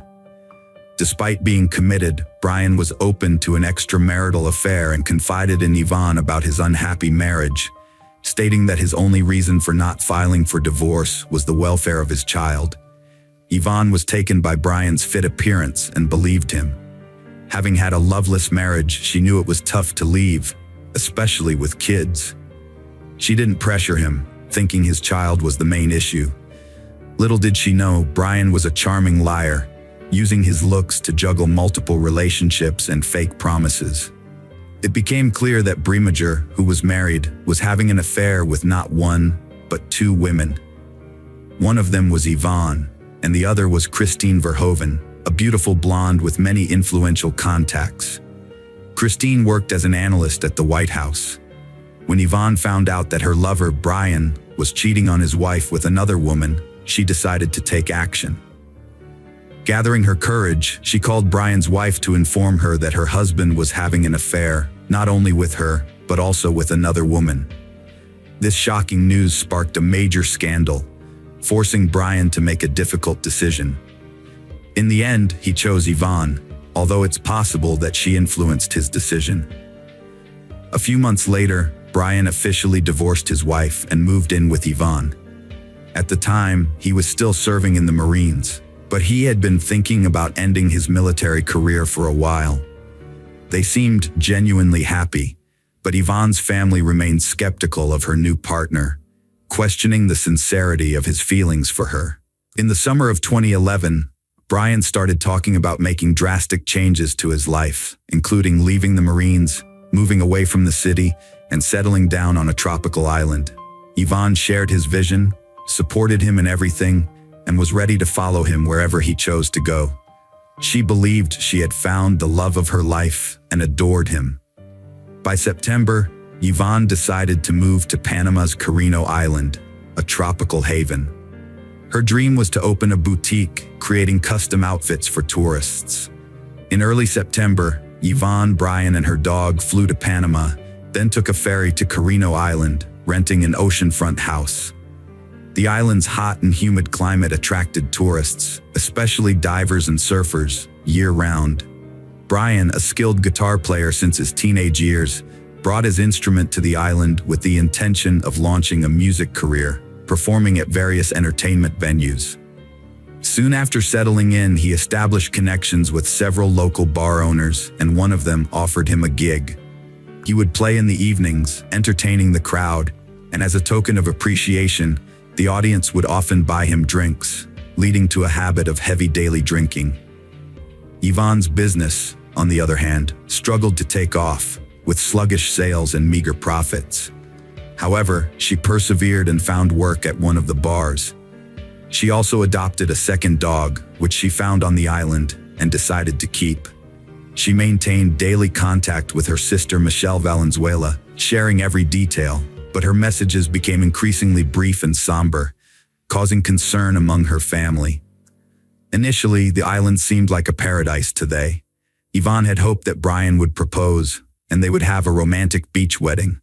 However, as time passed, Brian showed no signs of rushing into marriage. Their relationship quickly began to deteriorate. In early December, Michelle became concerned when she stopped receiving messages from her sister Yvonne. Then, on December 14, 2011, Michelle received an unexpected call from Yvonne's boyfriend Brian. He asked when he could come by to pick up his SUV, which he had left in Michelle's garage before he and Yvonne had traveled to Panama. This call surprised Michelle because it meant Brian had returned to the US. But where was Yvonne? Why hadn't she come back or even reached out? Brian told Michelle that he had explained everything in an email he had sent a few days earlier. He also claimed that Yvonne had sent Michelle a message explaining the situation. Michelle checked her messages but found nothing. So, she turned to her email and discovered two unread messages, one from her sister Yvonne and one from Brian. Brian claimed in his message that Yvonne had left him for a new lover and moved to Costa Rica. However, a message supposedly from Yvonne stated that she had left him after discovering his infidelity and that another woman, Christine Verhoeven, had given birth to his child. This message also claimed that Yvonne had met someone new and gone to Costa Rica with him. It seemed believable at first, especially since Yvonne was unable to have children, and news of her partner's infidelity could have been devastating. However, Yvonne was not one to act impulsively, and it was unusual that she hadn't contacted her sister to discuss her situation. The tone of the message from Yvonne also raised suspicions as it didn't sound like her previous communications. Michelle suggested filing a missing persons report for Yvonne, but Brian was hesitant, claiming she was fine and capable of taking care of herself. He insisted she would come home on her own, but his nervousness and quick departure after picking up his vehicle raised suspicions. Shortly after, a message from Yvonne's phone arrived, stating she would return home in January for their father's birthday. This brought Michelle some relief, and she decided to wait, hoping Yvonne would come back as planned. By mid-January, Yvonne remained missing and hadn't reached out. Meanwhile, Michelle was stunned to learn that Brian had unexpectedly married Christine Verhoeven shortly before the new year began.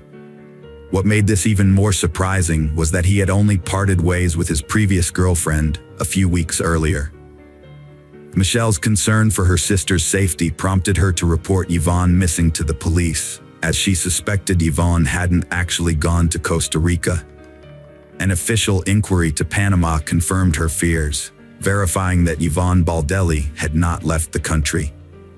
Michelle's cousin, a programmer, helped trace the IP address of the emails supposedly sent by Yvonne from Costa Rica in December.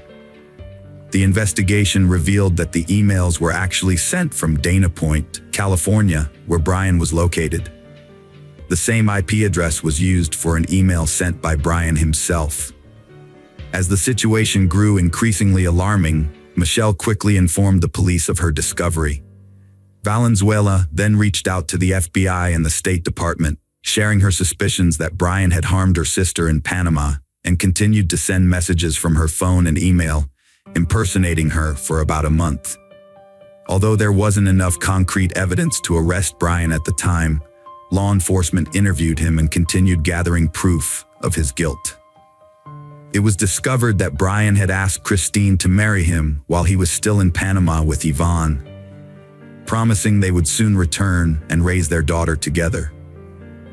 However, Christine was not aware that her child's father had gone to the island with another woman, as he had told her he was there on a business trip. 2 months after Yvonne's disappearance, her sister and niece conducted their own investigation and flew to Panama, where they sought the help of Don Winter, a former U.S. intelligence officer turned investigator who specialized in finding missing U.S. citizens. They shared the story of Yvonne's disappearance and the version of events Brian had given. After listening to them, Winter immediately expressed his concern that the chances of Yvonne being alive were low. With his extensive experience in such investigations and using his connections, Winter decided to pressure the Panamanian government and publicize the case, turning Yvonne's disappearance into international news. A press conference was also organized, which included Yvonne's family members. After arriving in Panama, Yvonne's father, stepmother, brother, and several other relatives and close friends joined the search for Brian Baldelli and assisted in the investigation. Together, they thoroughly searched the tropical island of Carino, but found no trace of him. The dense undergrowth and swampy marshes, which were home to a wide variety of wildlife, hindered their search efforts.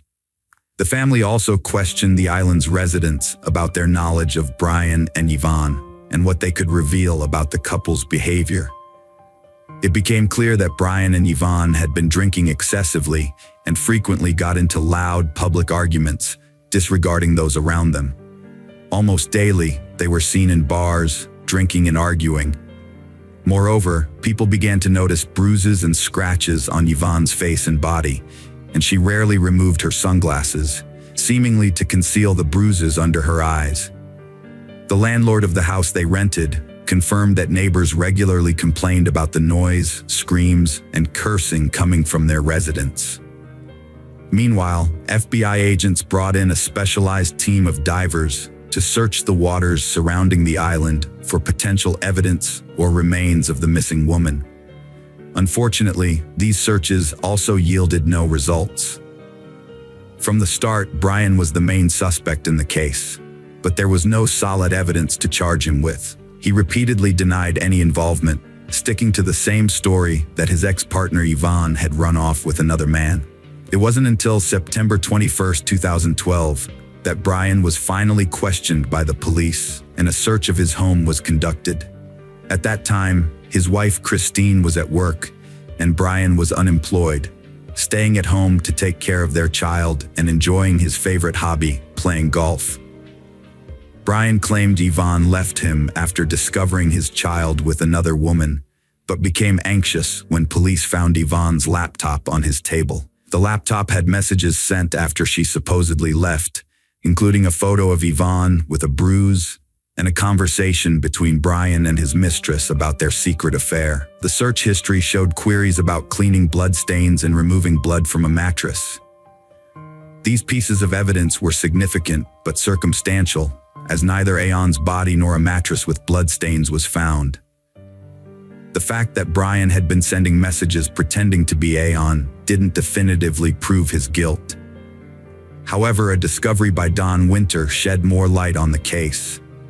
Before leaving Panama, Brimminger had sold a machete he owned to a buyer online. During their conversation, he jokingly said he had used the weapon once to finish off a stripper. Although the machete was seized for examination, it didn't initially yield any conclusive evidence. The long-awaited arrest was still pending. Meanwhile, the police had overlooked a crucial detail: Yvonne's bank card, which Brian used after her disappearance to make it seem like she was still alive. Before returning to the US, Brian went to Costa Rica and used the missing woman's card a few times, creating the illusion that she had fled there. He paid for his tickets in cash and withdrew money from different locations in San Jose, eventually draining the card before discarding it. However, Brian didn't realize that he was caught on surveillance cameras at the ATMs. In July 2013, a year and a half after the woman vanished, her relatives, armed with evidence collected by the police, FBI agents, and Don Winter, finally succeeded in getting Brian arrested. At first, he was held on charges of lying and obstructing the investigation, as there wasn't enough evidence to charge him with anything more serious at that time. By then, Christine had given birth to a second son just a week before his arrest, making Brian a father for the second time. The authorities tried to have an open conversation with the suspect, offering him the opportunity to admit to the crime and reveal the location of Yvonne's body. However, Brian consistently denied any involvement. His lawyer also claimed that since there was no body or direct evidence linking Brian to Yvonne's disappearance, there was no proof of his guilt. In the swamp on the island of Quinero, a worker stumbled upon a gruesome discovery just 2 months after Brian's arrest. While taking a shortcut through the underbrush, the worker spotted an army backpack partially submerged in the water. Curious about what might be inside, the worker opened the bag, only to be met with horror at the sight of a human skull. The worker immediately notified the police, who responded and took the backpack into custody for further examination. Inside, they found fragments of a human body, as well as the remains of 2 small dogs. The remains had been deliberately dismembered, placed in the bag, and discarded in a remote area, likely intended to never be found. DNA testing later confirmed that the human remains belonged to Yvonne. However, many of her limbs were missing. Further examination by pathologists revealed that Yvonne had suffered a brutal beating before her death, including a broken nose, cheekbone, and several missing teeth. When the unique chot marks on the victim's bones were matched to the machete's blade, it confirmed that the body had been dismembered with this weapon, as each blade has a distinct signature, similar to human fingerprints. With this evidence, Brian was formally charged with murder, dismemberment, and concealing a crime. In 2014, Michelle Valenzuela got a cancer diagnosis, and after 6 months of intense treatment, realized it was futile.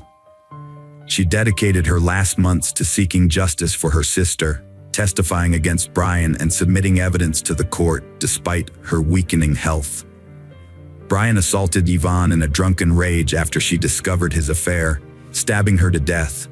He then dismembered her body, killing her dogs, and hid the parts in a backpack in a swamp. Brian fabricated a story about Yvonne leaving him, gaining sympathy from locals, and even found a new girlfriend. However, during the trial, his girlfriend testified against him, and he was forced to admit his guilt, claiming self-defense despite evidence showing he was fully aware of his actions. In the spring of 2016, Brian was convicted of manslaughter and sentenced to 26 years in prison, with eligibility for parole in 2035. At sentencing, credit was given for his prior service in the Marines, which spared him from a life sentence. Meanwhile, Brian's wife, Christine Verhoeven, maintained her husband's innocence and pledged to stand by him no matter what. Hello friends, welcome to our channel. Today we're going to take a look at another horrible case with you, the case of Anna Walsh. Anna Luic, later known as Anna O'Neill, was born on April 18, 1983 in Belgrade, Serbia. She grew up in a cultured family with her younger sister. At the 5th Belgrade Gymnasium, Anna excelled as a standout student. She then attended Belgrade Research University, the most historic and expansive university in Serbia. Anna pursued foreign languages, earning a master's degree in French language and literature at 22. With her diploma, Anna sought a new chapter in the United States, fully supported by her family. In 2005, she settled in the U.S., aiming to further her education in hospitality management. She took administrative roles at prestigious hotels, including the Inn at Little Washington in Virginia. Anna's warm approach, sense of duty, and conflict resolution skills quickly earned her respect from peers and supervisors. Multilingual and charming, she formed connections easily. Beloved by colleagues and friends, Anna seized every chance to shine. She became a U.S. citizen, retaining her Serbian nationality, and enjoyed a high income, investing in property and a car. Her travels further broadened her horizons, and her career flourished, leading to a promotion to senior manager. Anna's captivating qualities, including her intelligence, beauty, slender physique, and radiant smile, drew in numerous admirers. While working at the Wheatley Hotel in Lenox, Massachusetts, she met and fell in love with Marcus O'Neill, the hotel's head chef. Their romance ultimately led to their marriage in 2009, at which point Anna took her husband's last name. Born in July 1975 in Boston, Massachusetts, Brian Paul Walsh came from a prominent, wealthy, and respected family. As a young man, he would frequently borrow money from friends, only to fail to repay them. During his college years, he would invite friends to dine at upscale restaurants, then use various tactics to manipulate others into covering his share of the bill. Brian was estranged from his father, Dr. Thomas Walsh, for many years until the elder's death in 2018. The estrangement dated back to when Brian fraudulently withdrew nearly $1 million from his father's personal account and disappeared with the money. Despite this, Dr. Walsh chose not to report the incident to the police and instead tried to persuade Brian to return the money voluntarily. However, when Brian refused, Dr. Walsh cut off all communication with him. By the time of the theft, Brian's parents had already divorced and his father had started a new family. In response to Brian's actions, Dr. Walsh decided to remove him from his life and will. After Dr. Walsh's passing, Brian reappeared and filed a lawsuit claiming that the will was forged by the doctor's widow and younger children to deny him his rightful inheritance. However, Brian was unable to prove his claims and received no part of the estate. Those who knew Brian described him as greedy, malevolent, and cruel, with a tendency towards violence and a lack of emotional control. He often relied on force to achieve his goals and became dangerous during bouts of anger. In the late 2000s, Brian received treatment in a psychiatric clinic to address his rage issues, during which he was officially diagnosed with sociopathy. Brian and Anna first met in 2014 when Anna was working as a senior reservation manager at the Wheatle Hotel in Massachusetts. At the time, she was married to Marcus O'Neill, who was also employed at the hotel. Brian, who was a guest at the hotel, was immediately drawn to Anna's charm. Despite knowing she was already married, Brian continued to show her increasing attention, which eventually became insistent. Used to getting his way, Brian persisted in pursuing Anna, even after she rejected him. He managed to get her phone number and home address where she lived with her husband and began to harass them relentlessly. In 2015, the Anna were forced to seek police protection from Brian's constant harassment, which continued day and night. Brian would show up at Anna's workplace, call her at home, and send her messages, demanding she leave her husband for him. The situation took a dark turn when Brian threatened to harm Anna and her husband if she didn't comply with his demands. What triggered Anna's change of heart remains unclear, but a year after seeking police protection, she unexpectedly divorced her husband. Months later, Brian became her second husband. They settled into a luxurious home in Casson, Massachusetts, an upscale neighborhood about 20 miles southeast of Boston. They had 3 sons in quick succession, with the boys being 2, 4, and 6 years old at the time of Anna's disappearance. Despite having a demanding job, Anna successfully balanced her career with motherhood, never taking maternity leave. She became the regional general manager at Tishman Speyer, a real estate company, earning a high salary and becoming the primary breadwinner for the family. Due to her frequent business trips to Washington, D.C., she also bought a second home in her name, where she stayed during these trips. To help take care of their children during her absences, Anna relied on visiting nannies.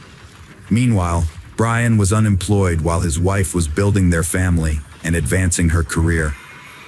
He had spent most of the $1 million he had taken from his father, and all of Anna's acquisitions were registered in her name.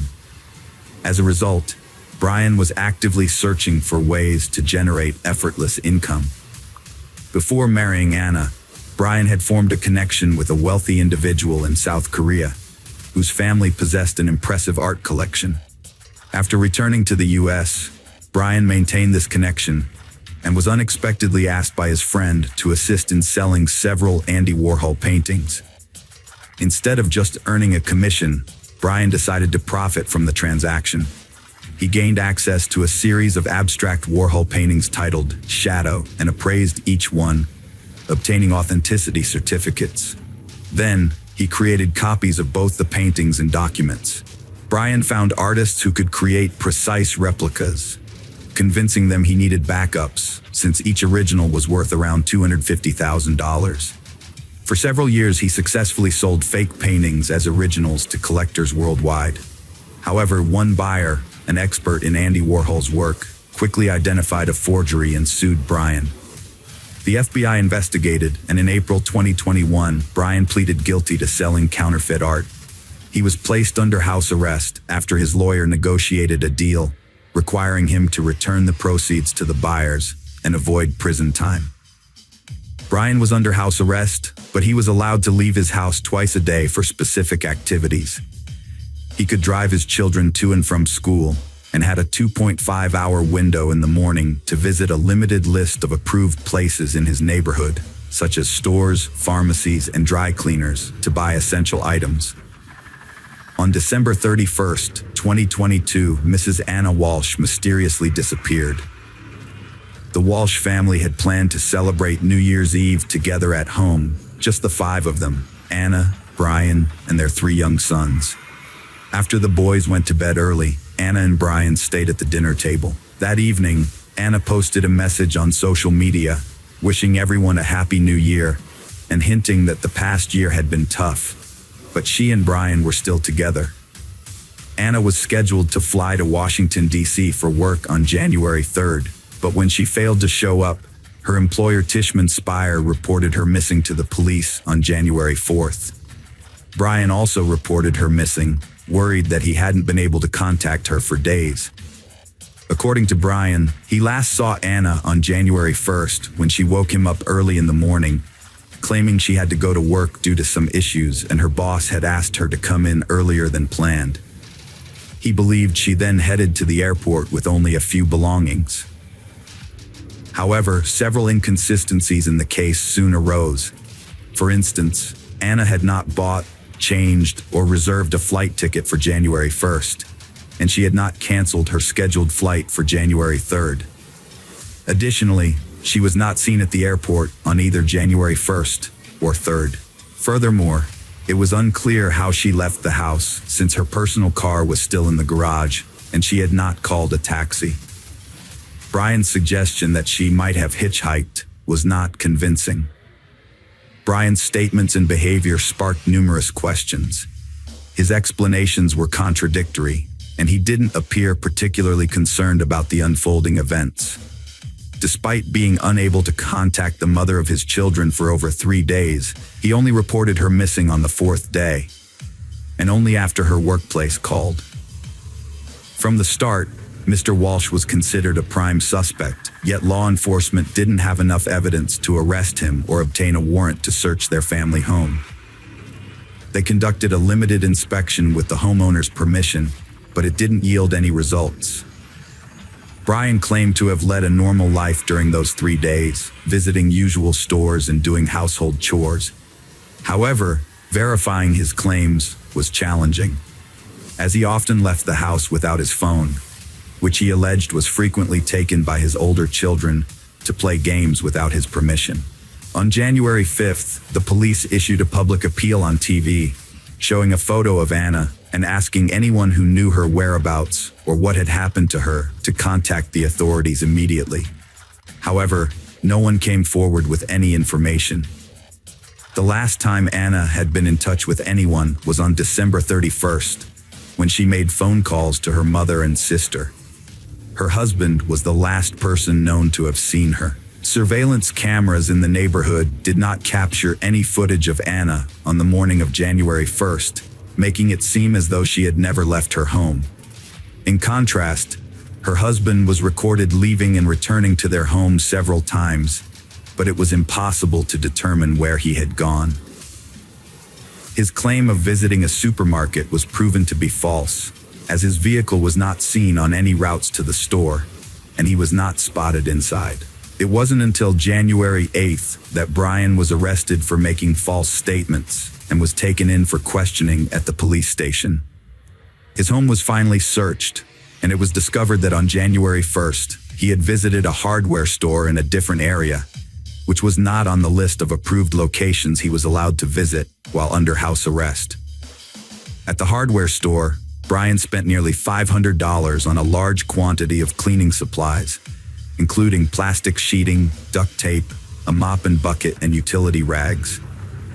He paid in cash, likely hoping to keep his visit secret. During a search of the Walsh family home, disturbing discoveries were made. Although the house appeared normal at first, with no signs of struggle or bloodstains, the basement told a different story. Law enforcement officers found smeared bloodstains everywhere, along with a bloodied knife and saw wrapped in towels, hidden among the clutter. Brian had previously admitted to visiting his mother's home on January 3rd, claiming he needed to help her with household tasks due to her poor health. However, after the grim discoveries in the basement, police suspected that Walsh may have disposed of evidence or parts of his deceased wife's body on his way there. They inspected trash bins in the area where the couple lived, as well as along the road to his mother's house, and found a kitchen hatchet with dried blood and several blood-stained towels, similar to those found in the Walsh basement. Forensic analysis confirmed that the blood in the basement on the towels, knife, hatchet, and saw belonged to Anna, confirming her death. The seized laptop and tablet revealed a disturbing search history. Weeks prior to his wife's disappearance, Brian had been actively searching online for information on the most favorable states for divorce in terms of property division. He also looked into whether he could claim the second home in Washington, D.C., which was owned by Anna and registered solely in her name, suggesting a possible motive for the crime. One of the earliest searches, made around 4 a.m. on January 1st, was about how long it takes for a body to decompose. This was followed by nearly 24 searches on how to dispose of a body, including how to clean up blood traces, how to dismember a body, and whether a body could be identified if the teeth were removed. He also searched for information on how long DNA traces last and whether a person could be charged with a crime if the body was never found. All of these searches were conducted on his young child's tablet. By January 3rd, Brian's searches had shifted to inheritance, as he looked into how and when someone can inherit the property of a person who has disappeared. This suggests that he was confident he would avoid punishment and was preparing to claim the inheritance. On January 18th, Brian was officially accused of murdering his wife, even though her body or remains had not been discovered. Prosecutors allege that on New Year's Day, Brian intentionally or accidentally killed his wife, then decided to get rid of her body by dismembering it in their home's basement. He allegedly put the body parts in plastic bags and threw them away in trash cans located in different areas of the city. The area surrounding the Walsh home, as well as nearby empty lands, wooded areas, and bodies of water, were extensively searched for evidence, but nothing was found. The defendant, Brian Walsh, has pleaded not guilty and is refusing to reveal what happened to Anna's body. Recently, Anna had been unhappy and was considering divorcing her husband, which she mentioned several times during phone calls with her mother and sister the day before she vanished. However, her mother did not take Anna's threats seriously and decided to put off her visit. The trial is ongoing, and Brian is being held at the Norfolk Correctional Facility as he awaits his next court date. Anna's mother is following the investigation from her home in Serbia and has not traveled to the United States. The Serbian Ministry of Foreign Affairs has contacted the New York Consulate, which is in touch with the Norfolk District Attorney's Office to ensure Anna's mother is kept informed about the investigation and hearings. Brian and Anna's 3 sons are now in state custody because none of Brian's family members are willing to care for them. They cite Anna's mother's age and poor health, and her sister, who lives in Canada, has also declined to take in her nephews. The only person willing to take the boys in is Pamela Bond, a close friend of Anna's, who prefers this to them being separated and placed in different foster homes. Hello friends, welcome to our channel. Today we're going to take a look at another horrible case with you. The case of Sydney Loof. Sydney Irene Loof was born on August 21, 1993 in Broken Bow, Nebraska, to George and Susan Loof. She spent her childhood in Arcadia with her parents until 2000, when the family moved to Ney, where her mother worked as a special education teacher and her father was the school principal. Growing up, Sydney was an energetic and outdoor-oriented girl who loved nature. Her father, George, often took her fishing during her school years. She was also involved in sports, playing basketball and golf, where she showed promise. However, she developed scoliosis, which forced her to give up many of her favorite activities and ended her sports career. After graduating from high school in 2011, Sydney found employment at a local Menards store that specialized in home improvement products. Despite moving from Norfolk to Lincoln for work, Sydney remained close to her family, who made an effort to stay in touch almost daily and regularly met for dinner. Although she lived independently, Sydney frequently returned to her parents' house. Sydney had been battling depression, feeling that the medications she was on were actually making her condition worse. Her mom, Susie, was deeply concerned and urged her to see a new doctor who prescribed different medications. During phone calls with her mom, Sydney's voice sounded increasingly optimistic as she reported that her mental state was improving. She was attempting to make positive changes in her life, including searching for a new job, as working in a store didn't fulfill her ambitions. However, she was still uncertain about her career goals, which contributed to her feelings of depression. By November 2017, Sydney's mental health had taken a turn for the worse, leading her to take antidepressants and occasionally smoke marijuana. Despite her family and friends offering support, she yearned for romance and love. As a young modern woman with an interest in the same gender, Sydney sometimes turned to social media to find potential dates. To expand her social circle and find a friend, she used Tinder, a popular dating app. In November 2017, Sydney met a man named Aubrey online, and they started exchanging messages. They quickly discovered they had a lot in common, including a love for gambling, hiking, and good food. After just 100 messages, they decided to meet in person on November 14th. Sydney visited Aubrey at his home in Wilbur, and their first meeting went really well. They hit it off and agreed to meet again the following day at Aubrey's house. Before their second meeting, Sydney worked her shift at the store, went home, and got ready. She even took a photo of herself and posted it on Tinder with the caption, "Ready for my date." When Aubrey arrived, they drove off together. The next day, however, Sydney failed to show up for work, which was unusual for the normally reliable Sydney. Despite her high spirits in the days leading up to her disappearance, her family was worried when her coworkers informed them that she hadn't shown up. Sydney's mother, Susie, revealed that her daughter had been struggling with anxiety and depression in the days leading up to her disappearance. Sydney had discussed her deteriorating mental health with her family, who advised her to see a doctor again to take antidepressants. That was the last time Sydney's family saw her. When Sydney's parents went to her apartment, they were extremely surprised to find that she had left her favorite cat, Mimsy, without food or water. This was extremely unlike the caring pet owner they knew Sydney to be. Concerned, they reported Sydney missing to the police. During a welfare check of Sydney's home, the police found the apartment locked and saw nothing out of the ordinary. However, the family remained adamant that something was wrong, and the police took their concerns seriously. On November 16, 2017, Sydney Loof was reported missing after failing to arrive at her workplace, the Menards store showroom on 27th Street in Cornhusker Highway. Sydney had a spinal condition that affected her gait, making her stand out in a crowd.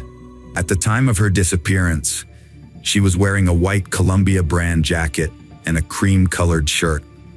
According to her parents, Sydney told her friend on Snapchat on Wednesday morning that she had gone on a date with a man she met online the previous night and planned to meet up with her again that evening. Her car was found in Northeast Lincoln, and police conducted interviews, searching for any leads that could help locate Sydney. A massive search effort was launched to find Sydney, featuring highway billboards with her photo and a televised manhunt. Susie remained adamant that something had happened to her daughter after her date. To support her claim, she shared a screenshot of a Snapchat post by Sydney, captioned, "Ready for my date." Sydney's friends confirmed that she was planning to meet a woman named Aubrey, whom she met on Tinder. During the investigation, police examined Sydney's phone records and surveillance footage from her workplace, which led them to identify a key person of interest. They traced Sydney's last phone signal to a cell tower in the Wilbur neighborhood, likely close to Aubrey's residence, although they had no information about Aubrey's identity at the time. Authorities started looking for a man named Aubrey, who was the last person to see Sydney before she went missing. The problem was that no one knew Aubrey's real identity or if he even existed. Sydney's friend Brooklyn took matters into her own hands and decided to track down Aubrey using Tinder. She downloaded the app, found Aubrey's profile, and exchanged phone numbers with him. This allowed the police to finally learn Aubrey's real name, which was Bailey Boswell, a 26-year-old woman. Further investigation revealed that Bailey lived in an apartment near the cell tower where Sydney's phone was last connected. Bailey shared this apartment with her partner, 52-year-old Aubrey Trail.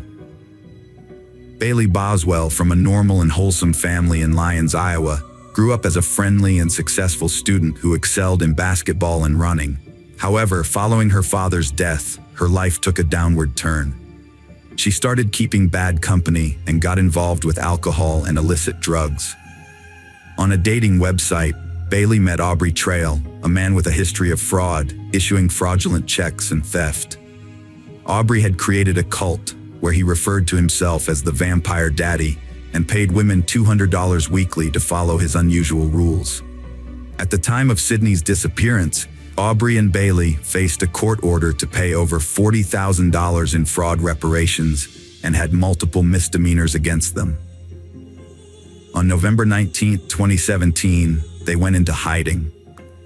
When police searched their apartment, they found that some walls had been scrubbed with bleach, which a neighbor confirmed. After a few days, the police located Aubrey and Bailey at a hotel in Branson, Missouri, and took them into custody a few weeks after Sydney's disappearance was reported. A thorough examination of phone records and Bailey's location data led the police to the gruesome discovery of Sydney's remains. Her body had been dismembered, with 13 parts found in black plastic bags in ditches in Clay County. Tragically, some of her organs, including her heart, were missing. Bailey and Aubrey were charged with first-degree murder, improperly disposing of human remains, and conspiracy to commit a felony. Bailey pleaded not guilty to all three charges. Aubrey, on the other hand, pleaded not guilty to felony murder and conspiracy, but guilty to improperly disposing of human remains. However, Aubrey's various statements were inconsistent, and he often appeared confused, changing his account of events and introducing new characters. He made bizarre claims, including that he was a vampire who could fly, and spoke about witchcraft.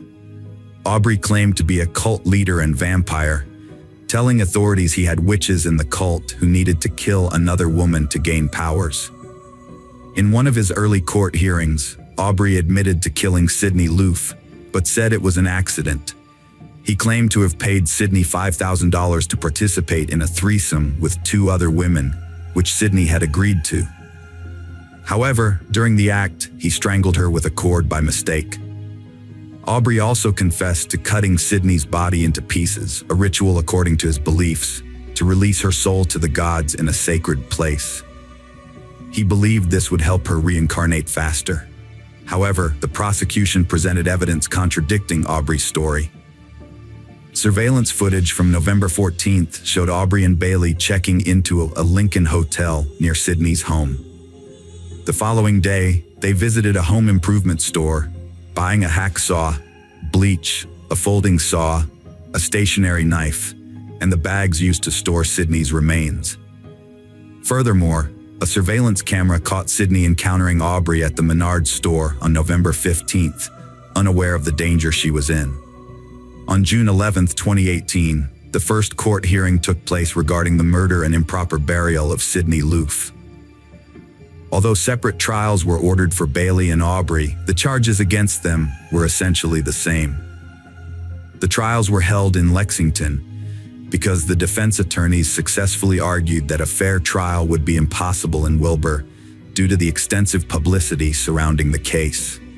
The prosecution's case rested on the argument that Sydney's death was a premeditated murder, as evidenced by the fact that she was strangled and that the crime was carefully planned and executed.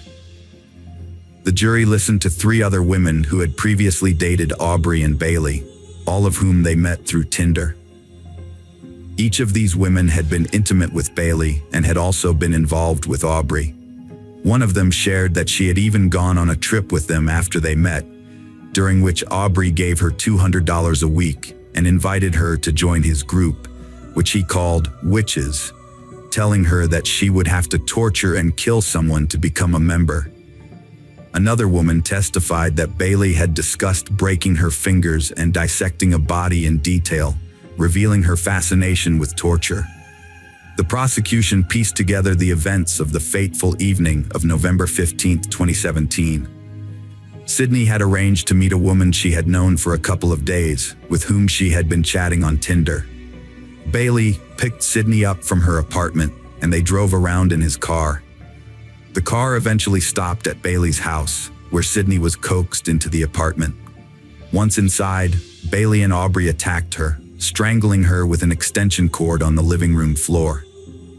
Afterwards, Bailey and Aubrey meticulously cleaned the apartment, which the prosecution argued was a premeditated act. The next day, November 16th, they dismembered Sydney's body and dumped her remains in Clay County. The court heard testimony from Jennifer, the landlord, who stated on November 16th, she drove into the garage and immediately noticed a strong chlorine smell that intensified when she entered the house. The medical examiner testified that Sydney's death was ruled a homicide by asphyxiation. Toxicology reports showed that Sydney had antidepressants in her system at the time of death. In addition to the missing organs, the upper left arm, from just above the elbow to below the shoulder, was also found to be missing from Sydney's body. The prosecutors sought the death penalty for both defendants, and if the sentence was deemed unjust, the case would be retried. However, Aubrey denied any involvement in the occult and pleaded guilty only to improperly burying Sydney's remains. During his trial, Aubrey shouted that Bailey had no involvement in Sydney's death, claiming Bailey's innocence. In a dramatic turn, Aubrey then slashed his throat 3 times with a razor blade but survived and was detained until he made a full recovery. Aubrey testified he lied about Sydney Loof's death, admitting he met her in 2017 and paid her for illegal activities. He claimed Sydney died accidentally during an intimate act with an extension cord in November 2017. Aubrey confessed to dismembering and dumping her body, but maintained it was an accident, and he didn't seek help because he thought no one would believe him. Aubrey confessed to getting rid of Sydney's body, claiming it was an accident from an extension cord during intimate act. Bailey denied involvement, with her lawyers saying she was also a victim of Aubrey's manipulation. However, phone records and location data proved Bailey's involvement, tracking her near where Sydney's body parts were found. The court learned that Bailey initiated contact with Sydney and arranged a meeting. Bailey drove to Sydney's duplex on the evening of November 15th to pick her up. The prosecution claimed that Bailey took pleasure in discussing cruel acts and enjoyed talking about torture with Aubrey. Evidence presented in court revealed a planned crime on the day Sydney was killed. Bailey and Aubrey went to Home Depot around noon that day, where they bought tools, including a hacksaw, scissors, and a box cutter, as part of their plan. Bailey sent Sydney a text message inquiring about her day, and phone records and surveillance footage show that she sent the message from the Menards parking lot, where Aubrey was also present. Sydney, who worked at Menards, seemed unaware of Bailey's presence. A few hours later, Bailey sent Sydney another message on Tinder, stating that she was at Sydney's apartment and would pick her up soon. However, phone records indicate that instead of going on a date as Sydney believed, Bailey and Aubrey went to the apartment where they lived. Bailey's attorney, Todd Lancaster, argued that the evidence only showed that Bailey was guilty of aiding and abetting the improper disposal of Sydney's body by buying bleach in garbage bags. On November 8, 2021, Bailey Boswell received a life sentence. The Loof family had waited 3 long years, grieving and yearning for their Sydney, anticipating a verdict that would bring them solace. Prior to this, on July 11, 2019, a jury took less than 3 hours to convict Aubrey Trail of premeditated conspiracy to commit first-degree murder and improper burial of human remains. A 3-judge panel described his crime as cold and calculated. In the trial's second phase, determining whether he should face execution, county prosecutors secured the death penalty for Aubrey Trail, fulfilling their promise. Consequently, on June 9, 2021, Aubrey Trail was put to death by lethal injection. Aubrey Trail, the con artist accused of brutally murdering Nebraska woman Sydney Loof, allegedly deceived his cult followers by claiming to be a flying mind-reading vampire with a coven of 12 witches. He claimed these witches gained their powers by killing people. Fortunately, in this real-life story, justice prevailed, and through the trial, the monster faced the end of his trail.